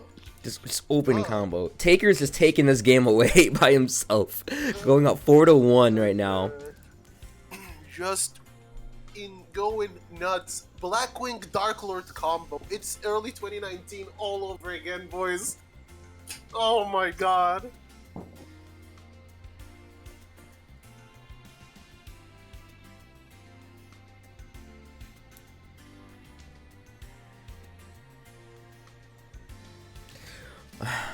Alright, honestly, so much has been happening. Let me make sure I have everything right. Oh yeah, we got 2. Yeah. Magic Lee's gonna be out right now. So now we're just waiting on their next player currently. Man, guys. I've casted a lot of Team Wars games, but games like this honestly really do make it so enjoyable for me. These are the games I actually enjoy. They're the games you live to cast. Yes. Where you are in a meta with automats like water everywhere facing each other, and then you sit here casting a Yusendru versus a Dark Lord game. Yes, you know. Wild. Okay. X Factor's down to their last player. Can you match the insane draws from ClawClan? Can you beat the stick chair APK? Or is it just over? Are ClawClan just too good? He's too good. He's goated. He's goated. Is this another 30 card Fire King? It was X Factors who opened that, right? Yeah, and ClawClan opened Water and repeated it. Yes. It is another 30 card Fire. Ah. Because why play meta when you can just play Yusendrus and Weather Painters, am I right? Maybe that is meta. Like, think about it. Who says... Maybe we are the ones who are reading the meta wrong. Maybe meta's not established. Maybe everyone's still confused about the ban list and what we should do. Maybe we're all wrong. I mean, Dark Lords, everyone was like, it's dead, and like, TPC's been booting them off the tier list left, right, and center. And then he plays Book as well as Karma Cut. He just books the Arvada. Get that Arvada out of here. I want a stick chair. Does he have the stick chair? Show me the stick chair. You gotta have it. Come on. Yeah, bring out You the gotta stick. have the stick chair. Bring out the stick and summon the chair and go plus a million because that combo is balanced. He's got, let's say, he's got Nast and Pass. Nast and Pass, maybe a book. Calling it now. I'm using my Sharingan. I'm activating it. Maybe. Maybe. Maybe their Dark Lords finally break it. Well, to be fair, their Dark Lords once bricked, but then the alternative pass, Blue Eyes, was too tempted not to swing and give him D-drop. Yeah. It was too tempting. You were saying something? I was saying banishment. Oh, Superbia. Yeah, and I said banishment at Superbia. Yep, that's exactly what you said. With Nastin, yes, Hajime. Okay. You completely predicted it. Nothing wrong here. Yeah, bro, Sharingan was activated, bro. I have a 30-eye like TM. Goated. He copies banishment. He'll put the Superbia so he can go contact into this. He can establish a big board. Yeah.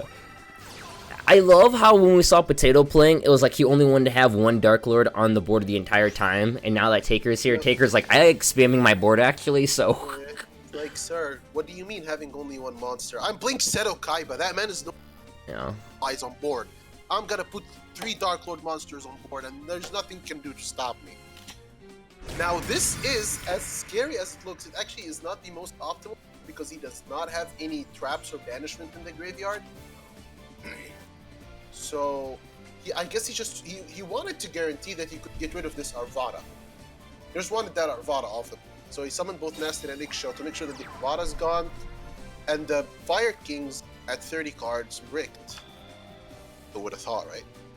And now, Taker with 3 monsters on board, if he has something like a banishment or something to start with, he's in great shape.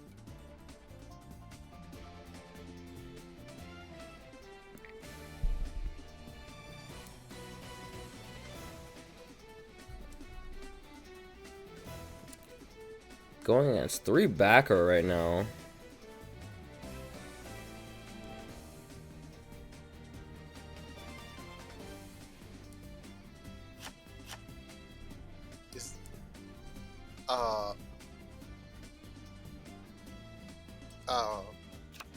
What?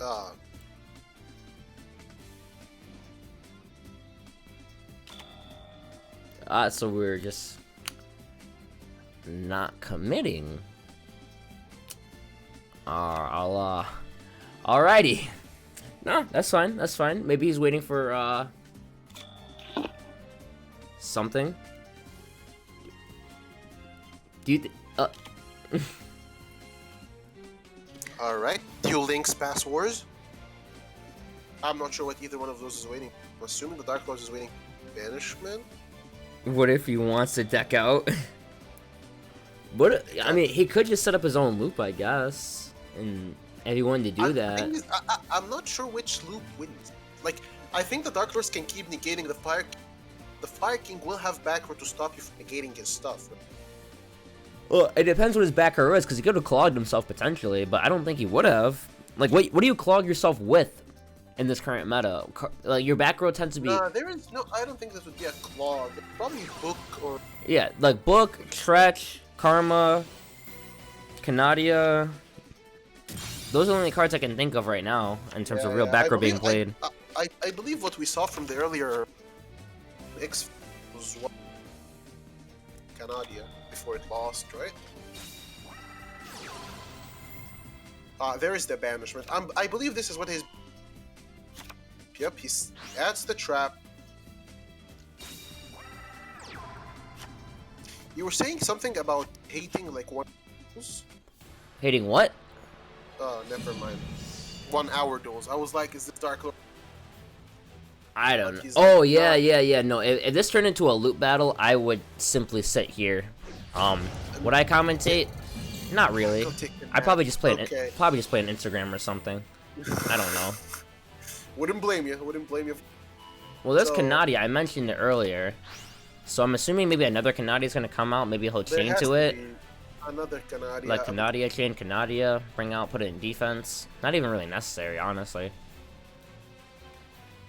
I mean, the nice thing about Canadia, actually, Fire King is unaffected Geki. by Geki break. Like, Geki break. This is actually... Wait, he can still get Tez, right? He didn't use his bet. Oh, but there is the Canadian to block. Yeah. So the Canadia was the plan, but he was able to hit the back row now, which was the Sanctified. So now he only have the one negate as opposed to two. That was actually pretty good from Soya, because one negate, the Fire Kings have a much better chance of getting the plays going, especially sorcery con. And now we can see an Alistair play. And the best part is, he doesn't even have to negate anything until the Purgatrio comes out. Because he can just simply stop that and gain his life points, and he can't run over anything. Oh, Alistair? He's gonna chain. Does he have a bad aim here to pop himself? He has a Book of Moon!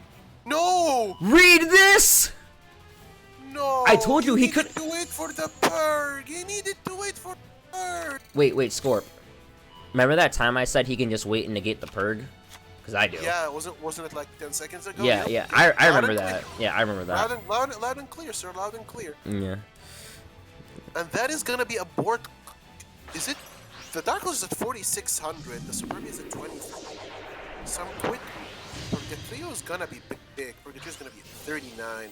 It's not lethal. Purg would have been better because he would have gained 2,300. He couldn't swing over anything. And yeah, no, he definitely needed to negate the, because the Purg would, like if the Purg swings and he negate it, it's a 23. He has to boost it to keep it alive, and it would only swing over one monster, right? But now he can go for a board clear. Yeah, no. Does he have double Alistair?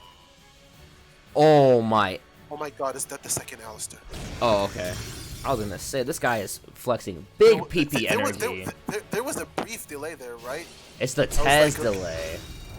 Ah, yeah, it is the Tez delay. Okay. Big board clear, though. And know what's crazy? Now, no copying. He needs to get the trap or Howard draw a banishment to get it. And he's then get the Garunix. And the Garunix is going to clear the board, and that Nastin is also gone. And here's what's... His contact is in the graveyard, everything. Sorry, yep. He dropped the Alistair, and we know that you can't really play multiple invos now. So unless he hard draws another Alistair or has an invocation, he's not really chilling with any real plays like that. Contact's going to come out right now, probably going to do a Superbia play, which he does. Most likely going to bring out an X-Gel, I would assume, which he also does.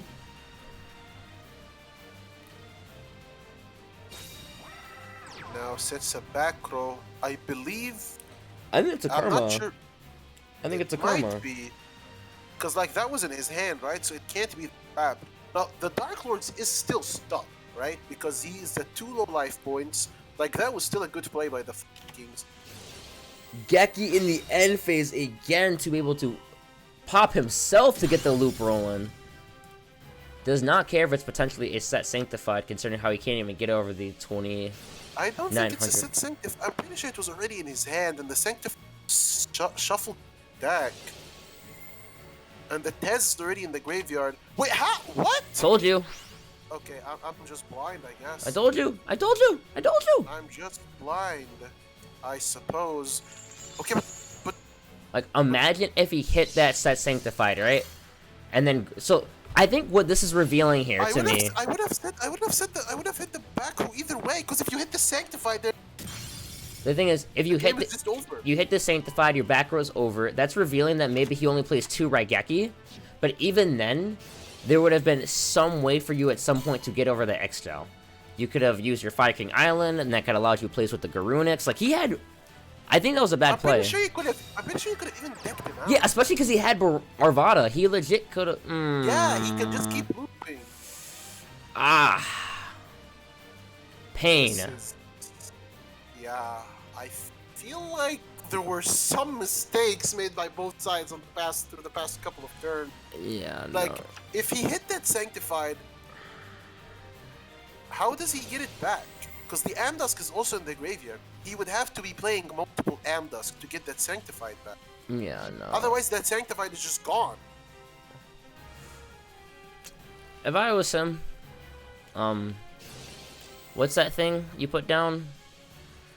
Like, The Coke. Yes, I'd put that on the Coke. Yes. Because I don't agree with that. Not a fan of that. Unless he's gonna do another book play here again, which I honestly don't really see any value of. Oh yes, he does have the Arvada, but can the Excel also? he can just Excel now. Yeah, that's what I thought. Again. So what's he gonna? Like he can well, he would have to target the Garunix again, right? Yeah, he has to target the Garunix again. Because if he targets the Arvada, the Garunix pipes them. Yeah, what? but then the Arvada is gonna get its effect off anyway. Yeah. So it's just gonna bring back the Garunix to begin with. So yeah, it's yeah, like you're right, you're right. Wait, I'm wait. So he's gonna go for Superbia. Superbia's gonna bring out a monster. He might search here. Taking a look, I'm pretty sure the Desire's in the graveyard, correct? Yes, it is. Probably gonna bring out X-Shell.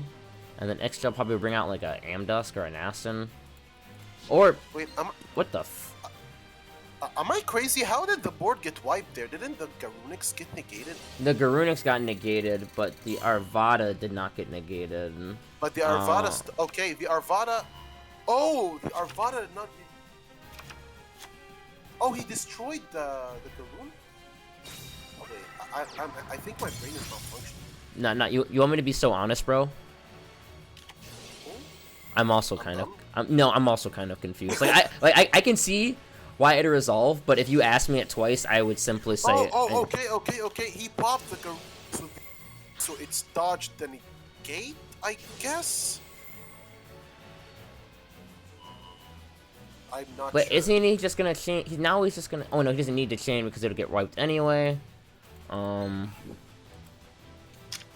If anything, you probably would use the search off the banishment, and banishment just adds something if you can, obviously, to thin out more. Because this is a board wipe, but at the same time, if he has a pop and a normal summon, he kind of wins. Oh no, he gains life points, gains 28. Or no, Contact's gonna. This duel is just wild. This is a board. He's gonna flip himself down and just. Yeah.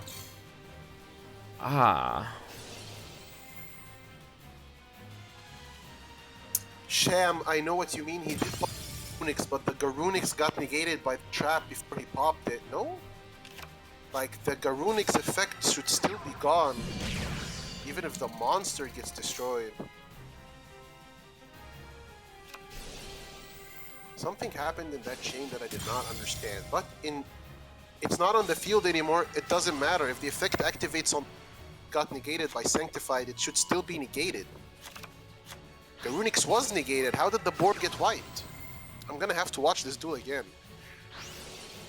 In any case, the beatdown Dark Lords is continuing its onslaught.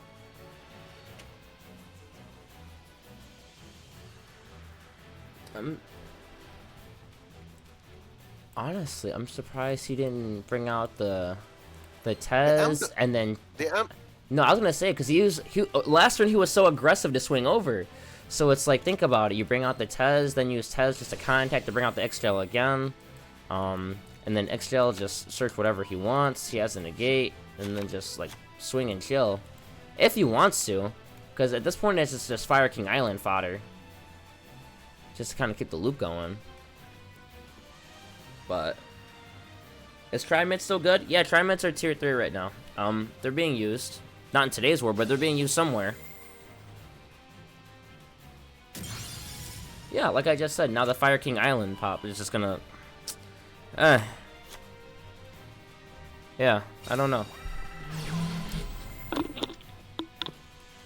Now he's gonna bring out the Onslaught to bring out another Garunix, which now will allow him to start setting up for the double loops. So now Fire Kings are kind of back in a better set. Yeah, I said that also cheesy. I don't know why. Are the Arvadas gone? Let's take a look. 1 Arvada, 2 Arvada, and 1 banished. Third one is banished. Yeah, no, Arvadas are done so. So he probably should have just beaten over the Garunix, like you said. Yeah, like... I thought there was an Arvada in the deck still. And what I'm saying was that the trap resolved as Chainlink 4, and then Arvada popped Garunix as Chainlink 3. And Garunix still went through. Wait. Are you thinking that maybe Taker's is super low on time? And that's why some of these plays are just so weird? Potentially. Oh, stick chair. Stick and chair. I think he's just getting low on time right now, honestly. Potentially, yeah, that's quite possible. I mean, Dark Lords have been known to be like time hogs, especially if you... Yeah. He's probably running legit on like 30 seconds or less right now. But he can... Like... He can do stuff here. He's probably gonna go for the... Yeah, the Ouroboros. Probably gonna discard pop-up. You know, Ouroboros hasn't affected a lot yet, but it can banish. Discard Kiteroid 1 time, let's go. Oh? I thought he would... Is he gonna try to go for game? He ripped that contact, didn't he? He has to. I believe so. Superbia, bring out Tez. Yup. Okay, Hajime. Set But back row. There is Kiteroid still. But he can now set the trap, which is huge. Yes. That he can set the trap now. I would have honestly banished one of the... Instead of trying to hit something random. Like, if you hit one of the Garunix, banish one of the... It's just stopped, right? But anyway, the Kiteroid comes in, saves him. 2 Garunix coming back, but the Dark Lord still has 2 negates, both Garunix, and he's gonna be gaining a hell of a... Turn 21... Wait, what?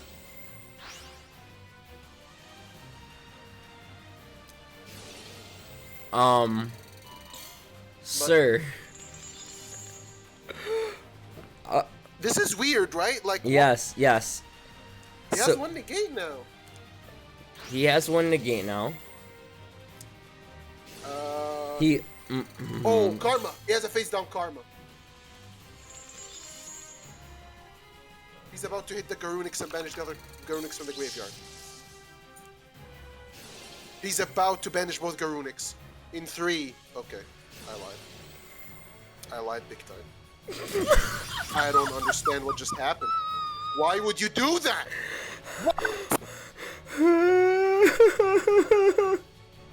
Oh no, mano. Dude, I really think it's because of time, bro. There's no way. It has to be the timer. It has to be the timer. Oh no! No! It was Karma! I love how now he had time to activate it, but not before. No, man! Oh! I mean, Karmakuchi. No, Karmakuchi. Oh, no. Oh, he's done so. Isn't the contact in the graveyard? No, it's not. No, it's not. No, it's not. He still lives. Yo. He lives. Alright. If homie does not rip contact. He still has 2 banishment in the deck, I believe. Yep, only 1 is in the graveyard. What? Okay. 2 banishment and 1 contact in... I'm actually so weak. I am so weak right now. Man, I called it! It meant me! Oh wait, now I have time to Karma! Wow, both his banishments and the 1 contact left are all in the bottom 3 cards. I'm just saying.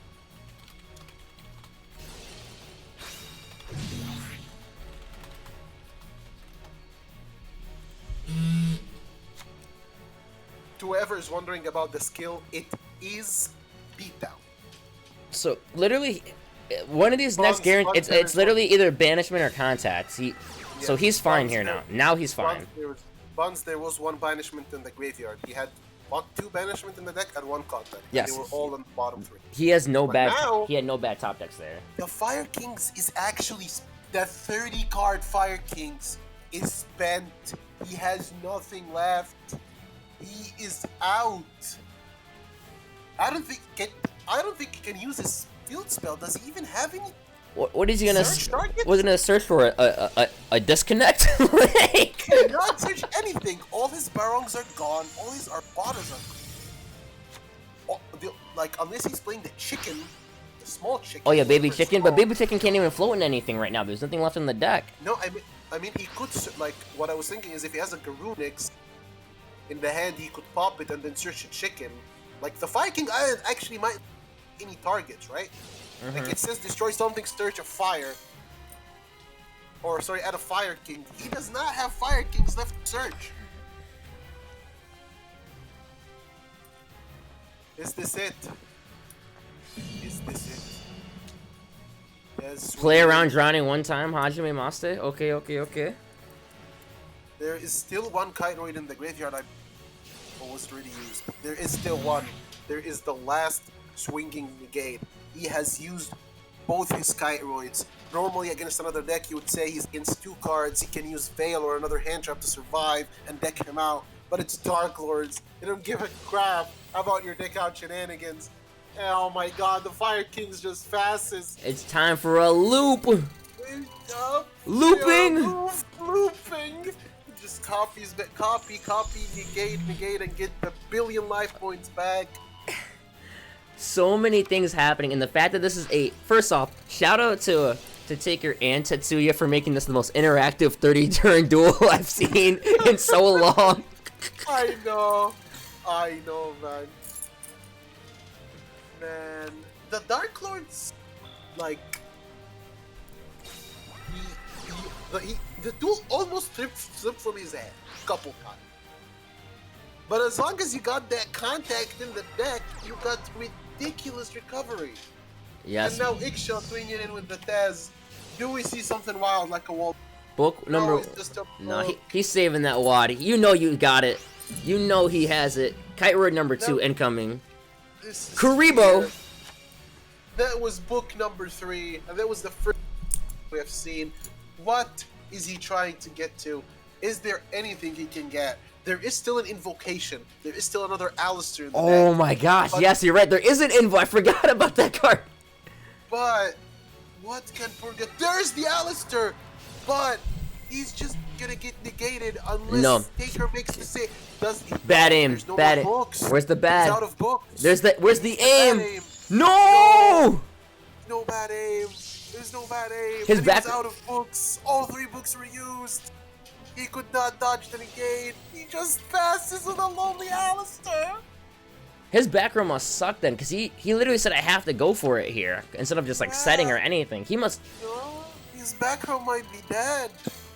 Or it might be like, I don't know, we have seen a couple bad aims, Raigeki breaks. Oh man, and to think that this all stemmed from the fact that Tetsuya did not pop the face down Sanctified like a billion turns ago. That would have completely stopped all of this.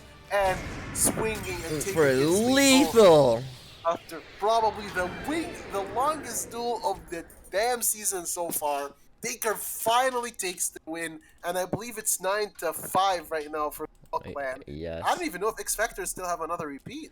X Factors have a repeat, but I mean, Still have a repeat. I mean, they have to choose between one of 2 decks. Which one of those is more likely to actually 5? He needs to win 5 games in a row to actually give X Factors the win. Can he actually do that? anything's possible. I believe, but now, by the way, Dark Lords have out of.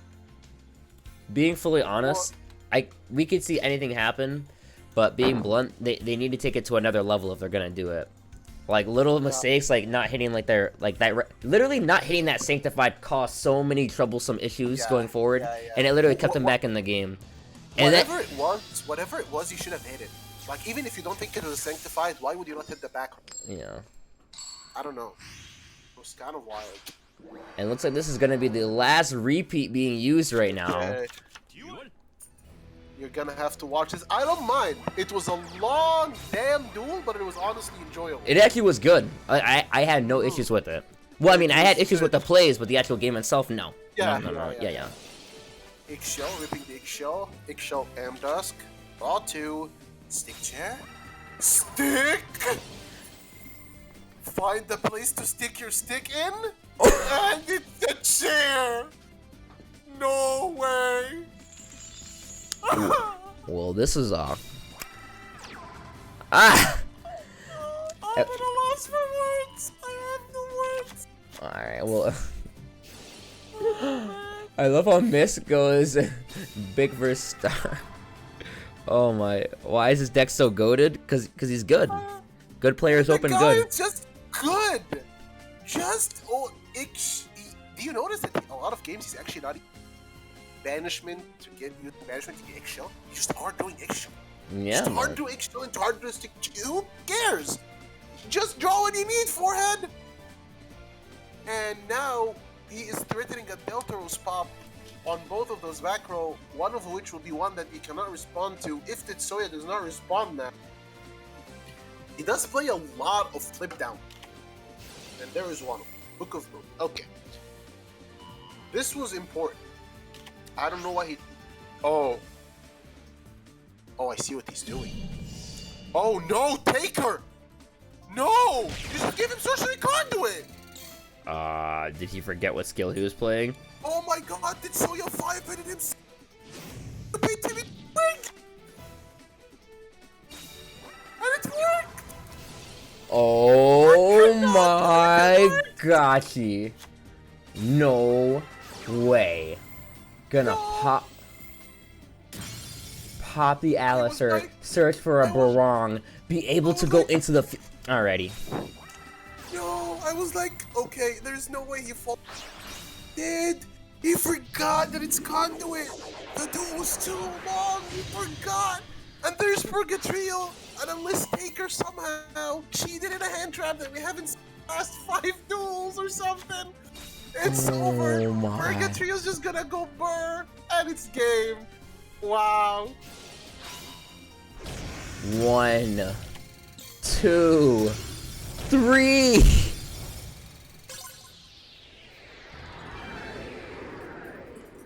I said it to you, Skorp. I said the only way they can come back is if they step it up. Or, I forgot the other option, if the opponent forgets how the Or you could just, make the opponent step down, like, just be on the higher round.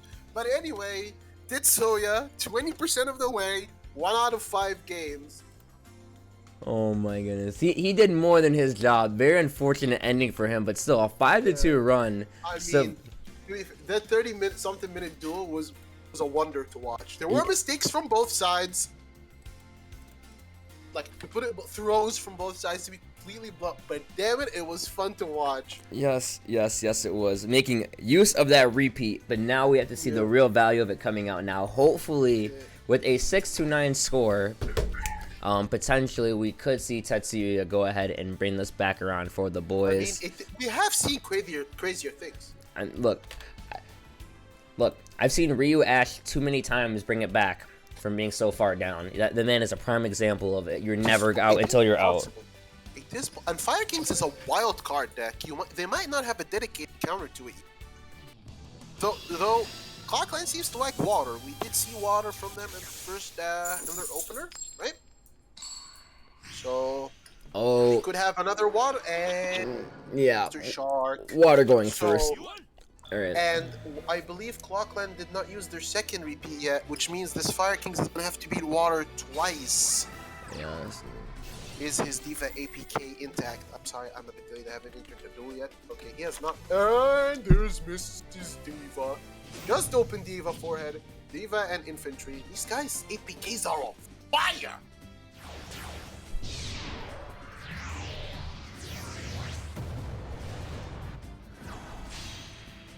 How many back row? Oh! 3! What? That is the most back row we've seen from water today. Especially as an opening. That's crazy. triple back row. This is gonna be a tough one. It is not unwinnable, that's for sure.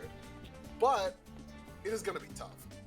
Tetsuya needs a book to be able to play the game, the Dweller. We have seen he plays a lot of back row in his deck, as well as a bunch of hand traps, which can be annoying for water. But still, this matchup is still probably in water's favor. But it's not unwinnable for Fire King by any means. Tetsuya is gonna have to step it up hard for 4 games in a row if he were to win the game, this match for his team, and he can definitely do it. He is thinking hard, and I hope. I'm just saying, I hope he. Onslaught. That is actually a very good open. Allows him to just go into the Garunix right away, and he the Dweller or a back row, probably the. Yeah. Unfortunately, not open. Open the app. Okay. Okay. So he now essentially has 2 ways he can potentially swing over this Dweller. We do know the Dweller can get the pop off of the entry. He knows the Dweller is a headache. He is trying to get rid of it as fast as possible. Yeah, no. Like, he has to deal with it, and the worst part is he does also have 3 back row to deal with. Lands, okay. Chain book. Book? Oh, no books. All right. Okay. That is the invocation engine gone now. Listen, Yeah. can banish the Alistair somehow, which I don't see. Oh, no back row! That is... Wait. Would you have booked that? I don't know. You didn't need to book it. You had infantry pop, and then you just negate. I mean, no, you have to do it in the draw phase actually. Yeah, you have to do it in the draw phase. So Yeah, I can see why he booked it. So granted, Wait. he can swing, use marksman effect, special summon now. So this is fine essentially. He swung in a weird order. He could have threatened lethal if he popped the Alistair with the infantry. Now he has put his opponent in this really awkward life point range for... Yeah, 30. actually you're right. And he now gave him a float. This is peculiar gameplay. Yeah, no, cause yeah, pop, swing, marksman 19, bring out attack squad. Not even that would still prop the skill. Huh. Oh. But now he's using Abyss Dweller, but Arvada can be able to. Like, even if he didn't want to negate and try to potentially go for lethal, right? By the way, proccing Sorcery Conduit doesn't matter at all now because the one invocation is gone. That's so true. He wouldn't use Conduit. So he could have threatened lethal, or at the very least, use the Dweller before you spin to the Garunix. Now, the Dweller is negating. And now the Barong will be able to search. Oh wait, no. Oh yeah, no, it'll happen during the next main phase. Yeah, unless he chooses to toggle on again. But Arvada's still on there for the potential negate. Oh no, this was Water misplayed this, I think, pretty hard. Yes. I'm not gonna lie. We're seeing such good hands and openings, but we're seeing that little mistakes like this are really starting to make things a lot more in favor than they should be. Being blunt. Being fully blunt and transparent here. I don't get it, and now Dweller is... Like, this is a game I actually would review. Because this is absolutely. He didn't even stop the... He can't, he couldn't, because the Dweller got negated.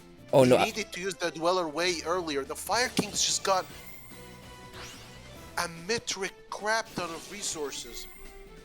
Now he is gonna negate all those graveyard effects for him. Yeah. I don't know. I was thinking previously we're already in the main phase, but now we're in the main phase. No, we are not. Yeah. But, like...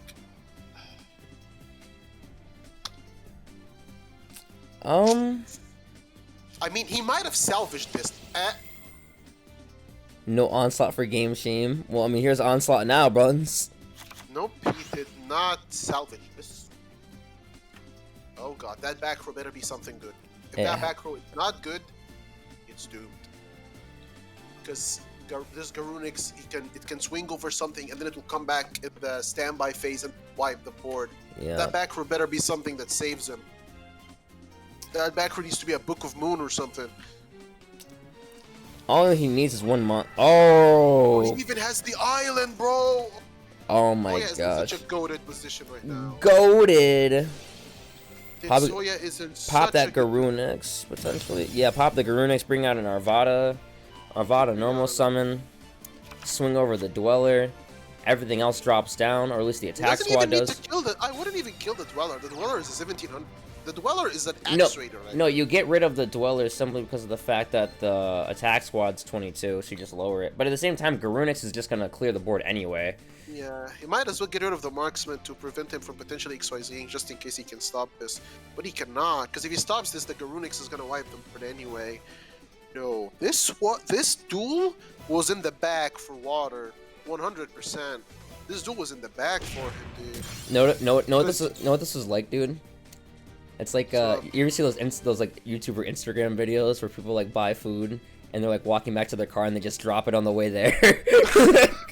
It's probably it. Holy. Oh man. And now Garunix comes back. And unless that's a Fiendish chain. 1 sec.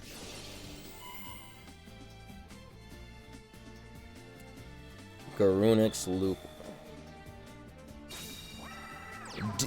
Rip the Diva. Okay. It's too I think it's too little too late. That face down has to be...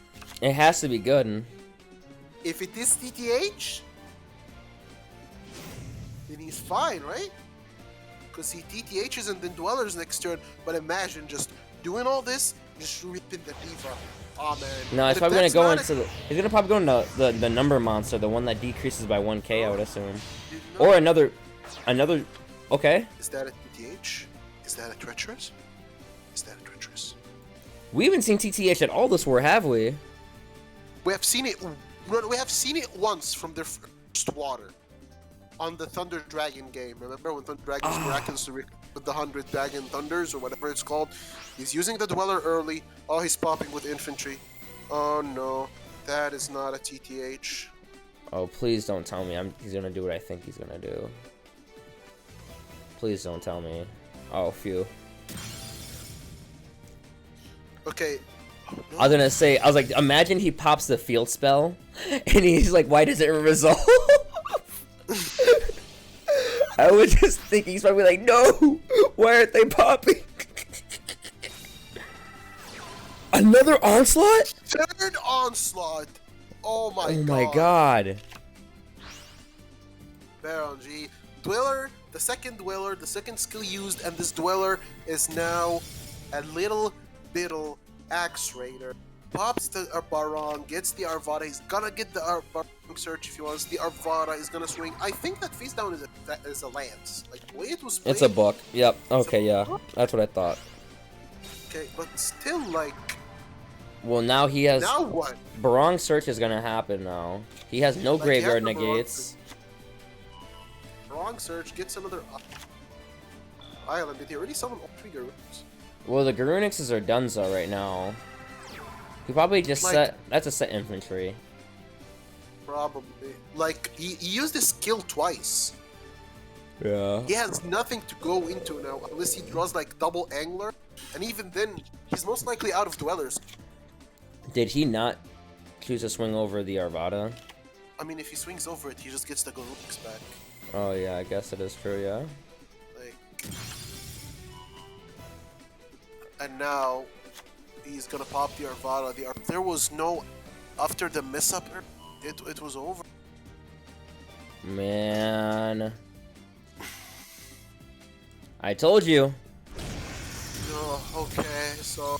Matsu went and got that Chick-fil-A and dropped it on the way to the car, bro. So unfortunate.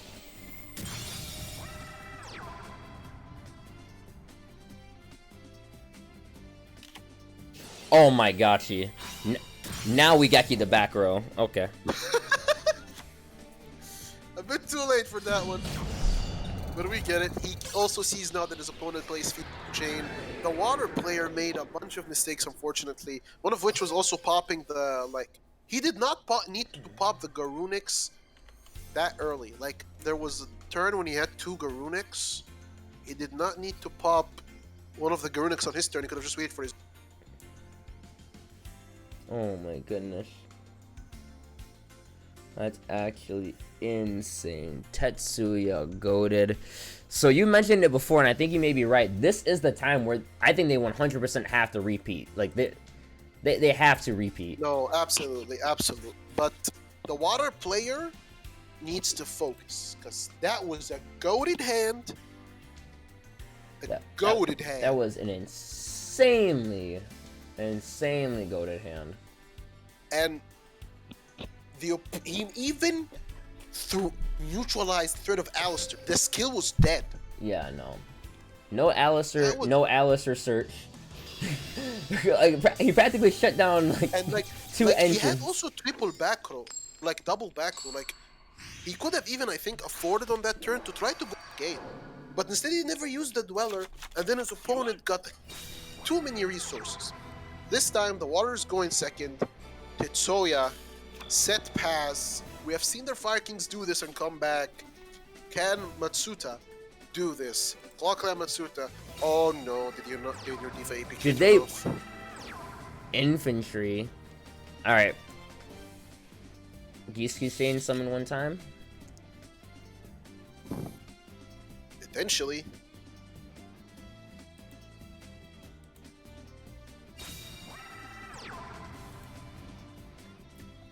You know what I'm also realizing? This is also, I think, the first war where I've seen, honestly, both repeats being used in a long time. That's also something notable. I have not seen all repeats used in a long time. Yeah. Yeah, that's... This happened.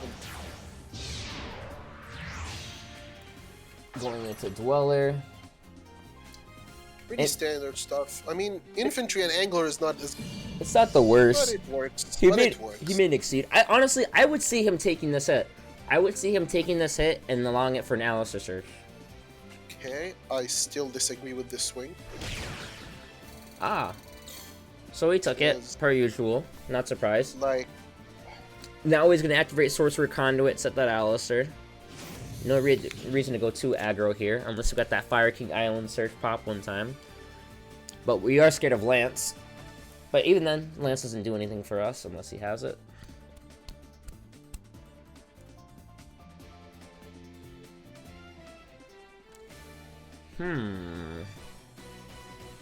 So there is still potentially a Lance there on suit. The fact that he chose to was either a sorcery conduit, either a gigantic display or suit is just that confident back row to handle Buster. Maybe.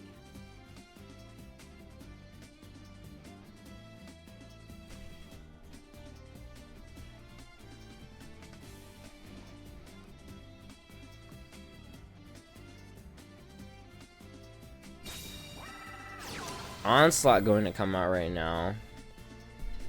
We do know the skill was activated, so now we're going to be seeing a similar board state to last game, where we saw probably a Garunix as well as an Alistair coming out. As long as he has, like, if he has time to, it's going to be a much better spot. Assuming there is a Lance, of course, from Matsuta. Like, this is, we are looking at, Chain! Like, is there a book? Money? Book of money? Book of money? Bad aim. Bad aim, that also works. Oh, wait, what the? Dweller. Why not? I think it actually makes getting rid of that Dweller is probably more worth it, because the water player is kind of spent. Yeah. You know that hand guard is not a diva. Like, now he can pop that Garunix too. But that Garunix is just gonna come back. Yeah. Very true.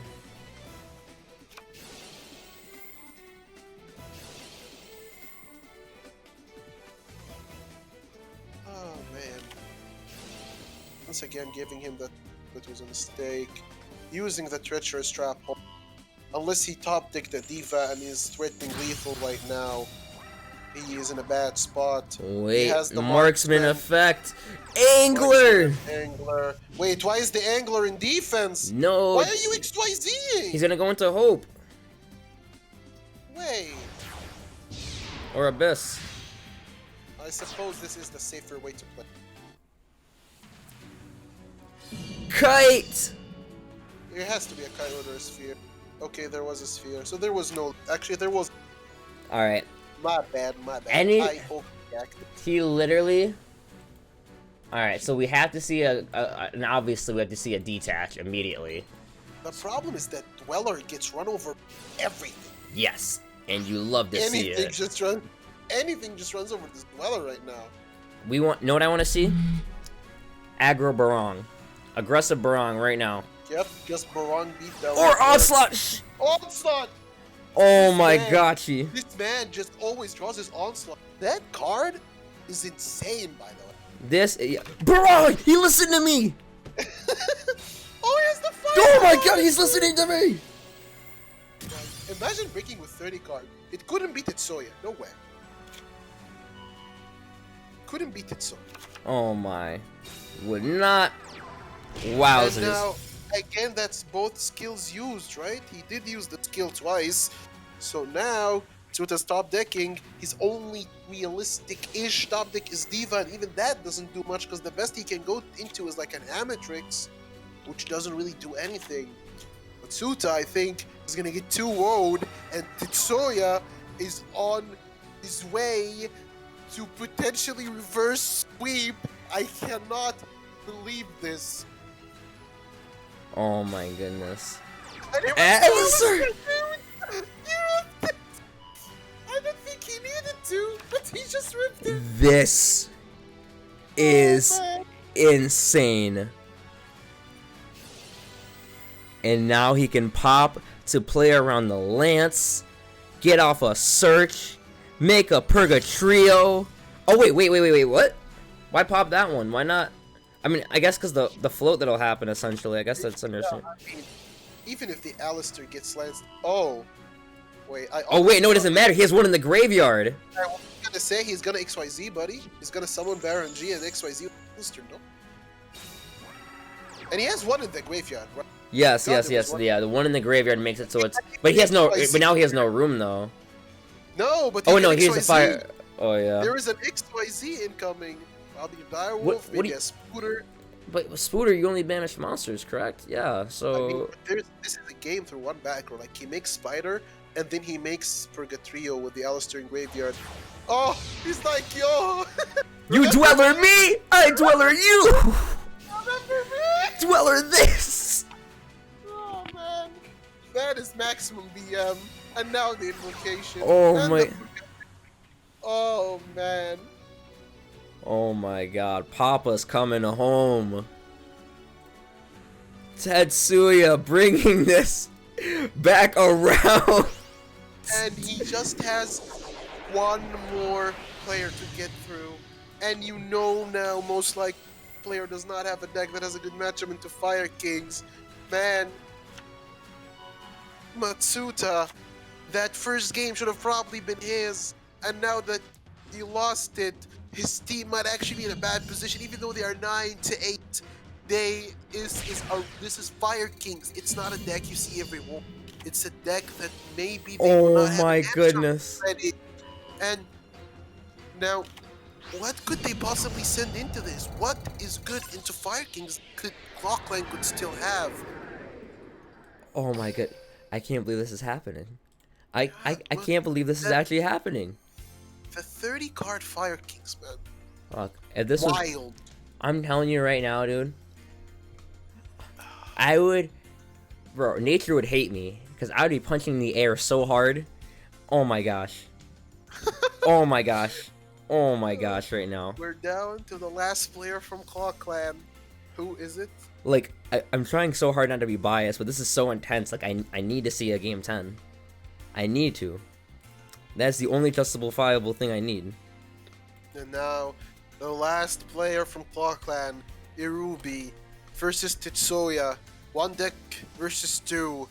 Can Tetsuya actually complete the feat of reverse sweeping this Team Wars game, or can ClawClan finally put it to rest and win the damn thing? Water did not do well for ClawClan. No. It played 4 games and won a total. I don't know. Honestly, a lot of things were questionable that happened, so I can't even really blame Water more than I'm the not extra. gonna blame the deck. I'm just Yeah. It's ironic, but it's not the deck's fault. Did the game start for you, by the way? Did I bug out? Did they mirror? Oh, did they shadow mirror? Please don't tell me. No. Please don't tell me they shadowed. Not now. Okay. Okay. I was gonna be like, come on, that would have been like. Whoa, Xerix, you were so disrespectful, bro. Choke Clan Monka. You were so disrespectful, bro. Wow, the chat is really liking us right now. Yeah, as they should. And guess what? I am being ironic. We're being flamed in chat. I don't care. Alright, the Blue Eyes. Blue Eyes can have a good matchup into this with the Blue Eyes Spear Dragon negating all that stuff. But it was a lot easier when Blue Eyes was running Karma. Blue Eyes right now, a lot of them have switched to TTH. Set pass. Oh no, that's not what you wanna see. Oh no.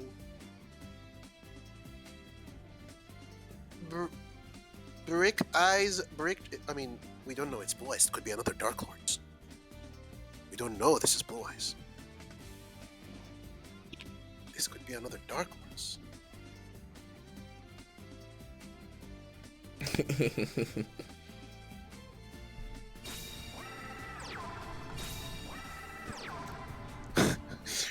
I'm commentating here, and CosmicFlare is busy flaming people in chat. I don't care. I enjoy myself.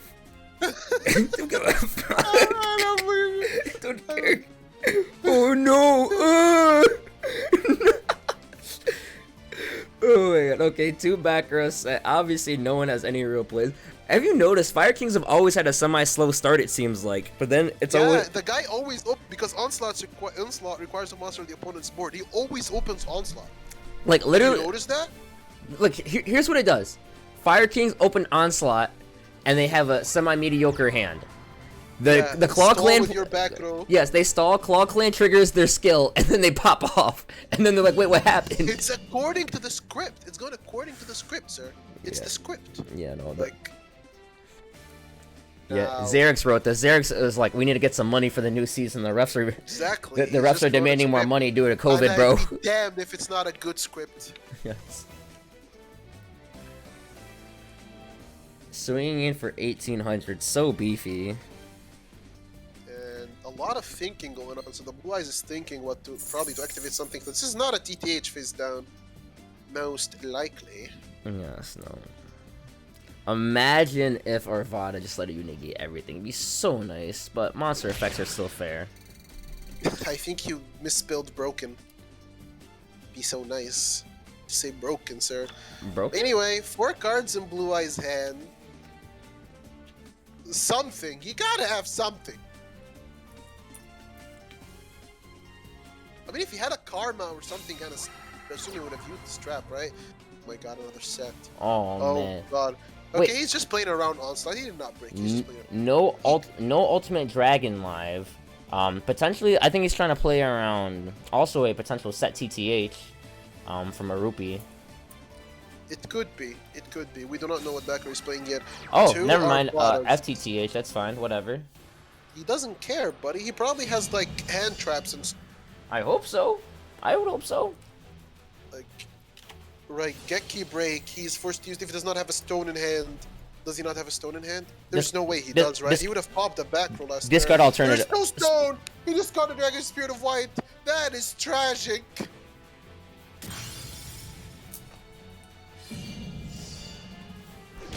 Oh my goodness.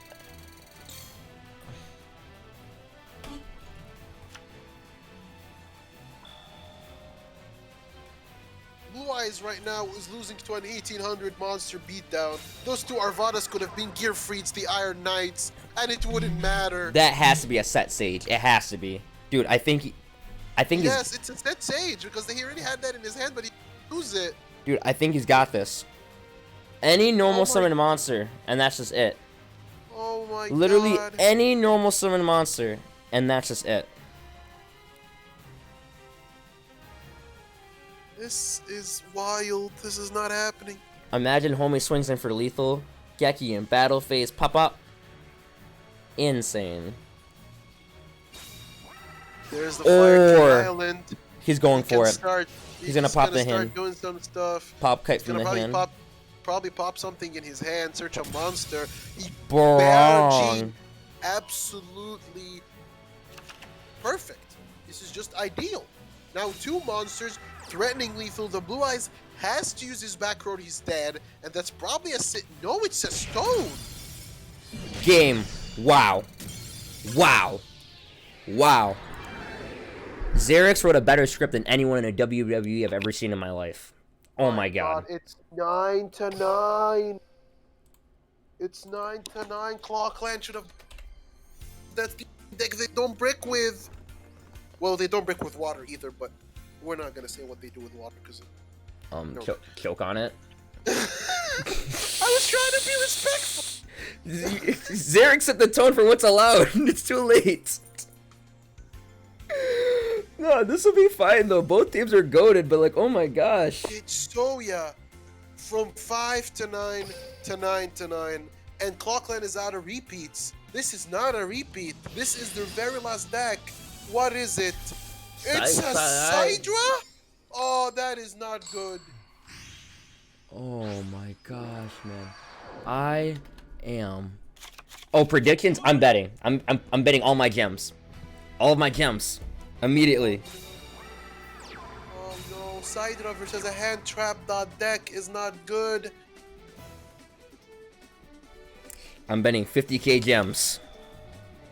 Okay, the Sidra can win, but he needs to book. Alright, if he chooses now to lose, I will. I swear, on everything I love, this will be my final game commentating. I will. Oh my gosh. I bet 70k gems. 70k gems. On Tetsuya? Yes. Yes, I did. Please. If God is real and God loves me, now is the time to show the sign. He is thinking either that's a god hand or just a disgustingly bad brick.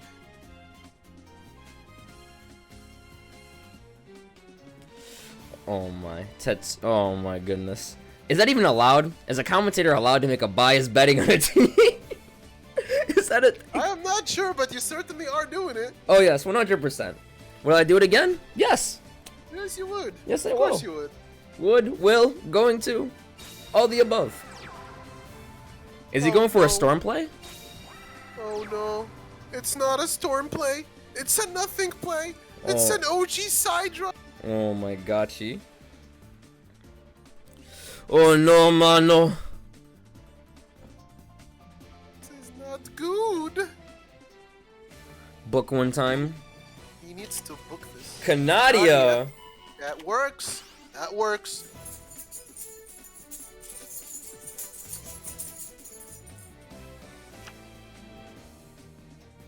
Now, what do you think that set is? Do you think that's a set overflow? I think so, but now it's dead because the OG. Yeah, Unless he exactly. plays 2 OGs, which is not very common. Yeah, just having something in the That's hand. Because right now, in terms of side draft, if I remember correctly, they play like 3 core and just like that one and like triple support, right? Yeah, something like that. Yeah. Yeah, you're basically depending on like support gate comp. Yeah. And no, both teams have to be cautious about swinging because they both legit have skill prompts based off of life point reduction. Very true. Yeah. And ClawClan have not been playing around that, and it has been costing them.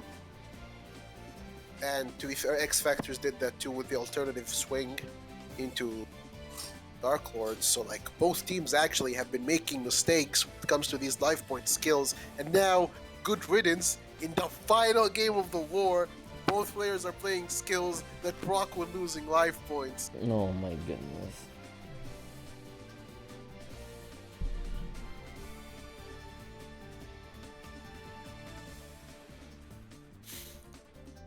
Fire Kings is thinking hard. unless I bugged out. He is still sitting on the Arvata's board, right? He did not make any moves. No, he legit drew a card and he's like sitting here and he's like, Yeah, he is still thinking. Okay, there's the island. That is always a good sign Now for the Fire King player. it's time for the loop-de-loop and pull. Wait, Wait, what? There a loop-de-loop yet? No, I thought he was gonna go for a loop-de-loop. He got a special summon though. I thought. He must have hella hand traps? Question mark. But letting go of that Arvada, unless he must not have had any. He must not have had any materials. But like, then what's his hand? Sphere Karibos? 2 of them? Alistair? No, if he had Alistair, probably the third lead. This is. Yep, there's the core. Now imagine the Arvada. Oh no, because you would just chain the overflow, I suppose, if he had it. Well, but if it is an overflow, then yeah. But this is uh-oh. He might have actually mega troll Cosmic. Tetsuya, Pick this game to lose. did he just choose to disrespect me and all the points I bet on him? Support. Is there a fusion gate in hand? Oh my gosh. Alright, you know what? Is there a fusion gate in hand? Oh, there's not a fusion gate on hand. Okay. Okay. He is safe. He is safe as long as he has at least 1 sphere or 1 Kiteroid. I don't know. All I know is that he can potentially go ahead and use his effect to pop that Fire King Island. Oh my goodness. My tummy is beginning to feel pain. Yeah, I mean, I wouldn't pop the island because Barong would give him a search. Okay, he's spotted. Well, yeah. I would not have done that. Because now if... Oh no, sorry, that was the mill effect. Yeah. He did not destroy the island. He sets another back row. Does he have game? Oh, there's no delay. There are no delays. There's no... Oh my god. There's no kite? Wait, there's a kite. Yes. Oh. Woo! God is real. Okay. Wait, what the... No! No! My points! No! What the... What the fuck? What did you do? What the fuck? Oh my... Oh my fuck... Why? We're losing What? Cosmic. We're losing Cosmic. What in the world? Nope. Oh. Guys, we're losing Cosmic. We're losing him.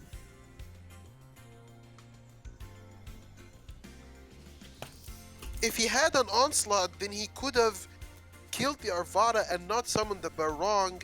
What and then the use onslaught. Oh my... This... Wow, what a... I don't... But, Yo, Tetsu, do you hate me, bro? But, I mean... What the... I don't... There was delay! Why did he get rid of the Arvada? Bro, there have been so many games I've been questioning. But why do I So, things like this are why people have commitment issues. Because obviously, when I commit...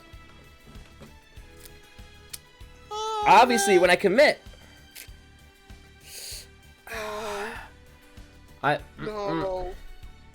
Tetsuya. What did you have, man? What could have possibly been his hand cards?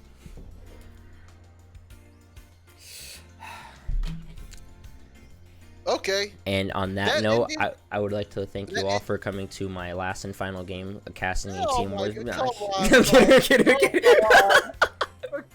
that ending was anticlimactic. Yes. But this was a wild Great War. Yes.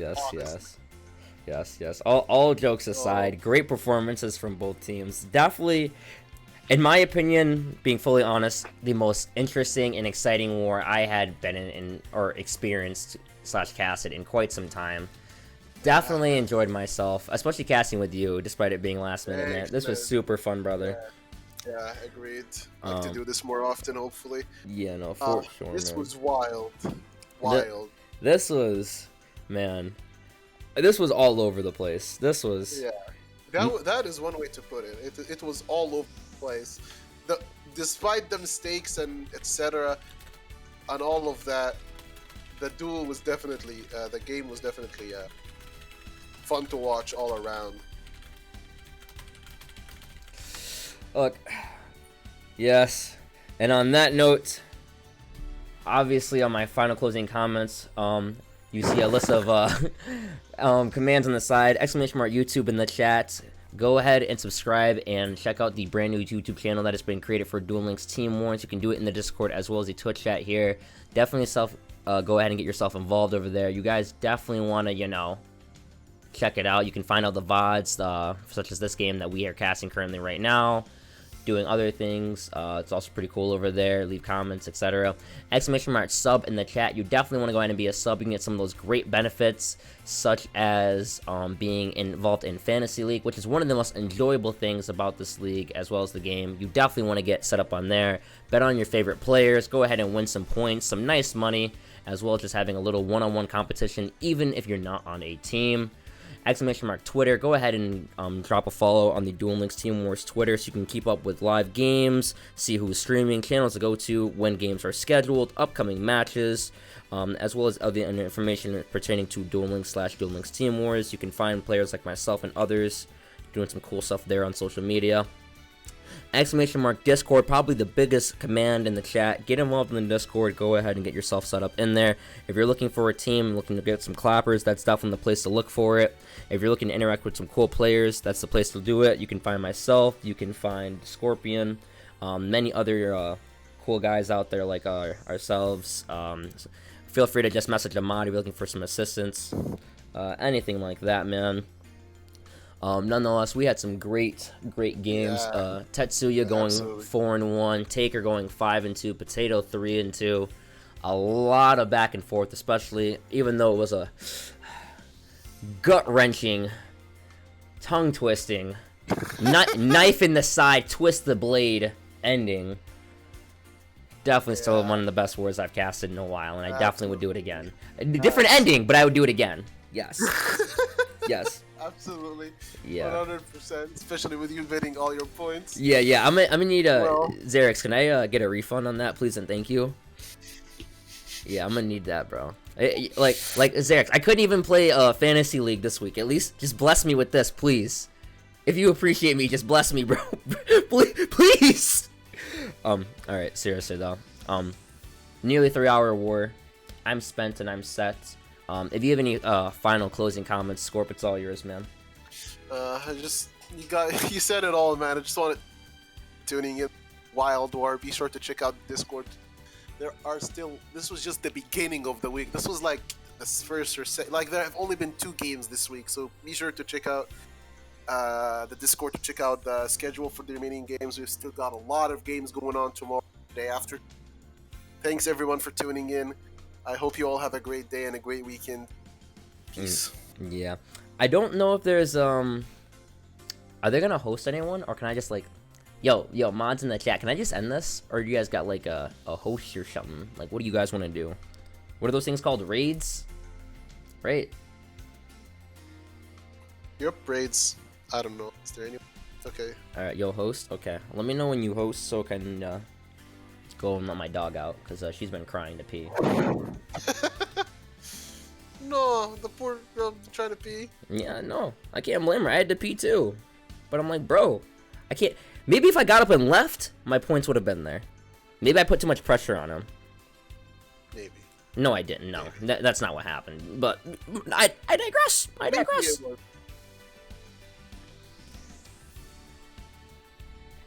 Maybe it was. Oh, we are raiding Disturbia. Okay. Alright.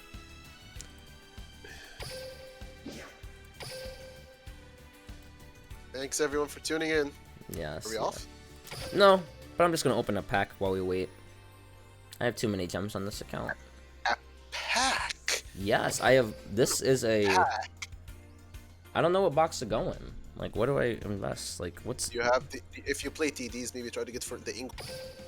Well, this account's complete dog water. It has all the staples. Oh, I should have went in on the selection box here when that was available. Because I had max gems. I could have actually probably got 3 book on this account. Oh no. Just gems? Are you that blessed? Potentially. I could get 3 MST though. I could get MST, and then what would I play? What even comes from this box? TGs? TGs. TGs requires 3 miscellaneous ores. Oh my gosh, see. Yeah, it's not exactly a cheap. I'm just gonna wait for something that's like busted that has everything in the like the thing, and then I'll go from there. Maybe. Okay. I think we're 5, 4, 3, 2. Are we done? Can I go? I have no idea, mate. Are we still Like here? it keeps saying raid. Ah, yes, I can leave now. Perfect.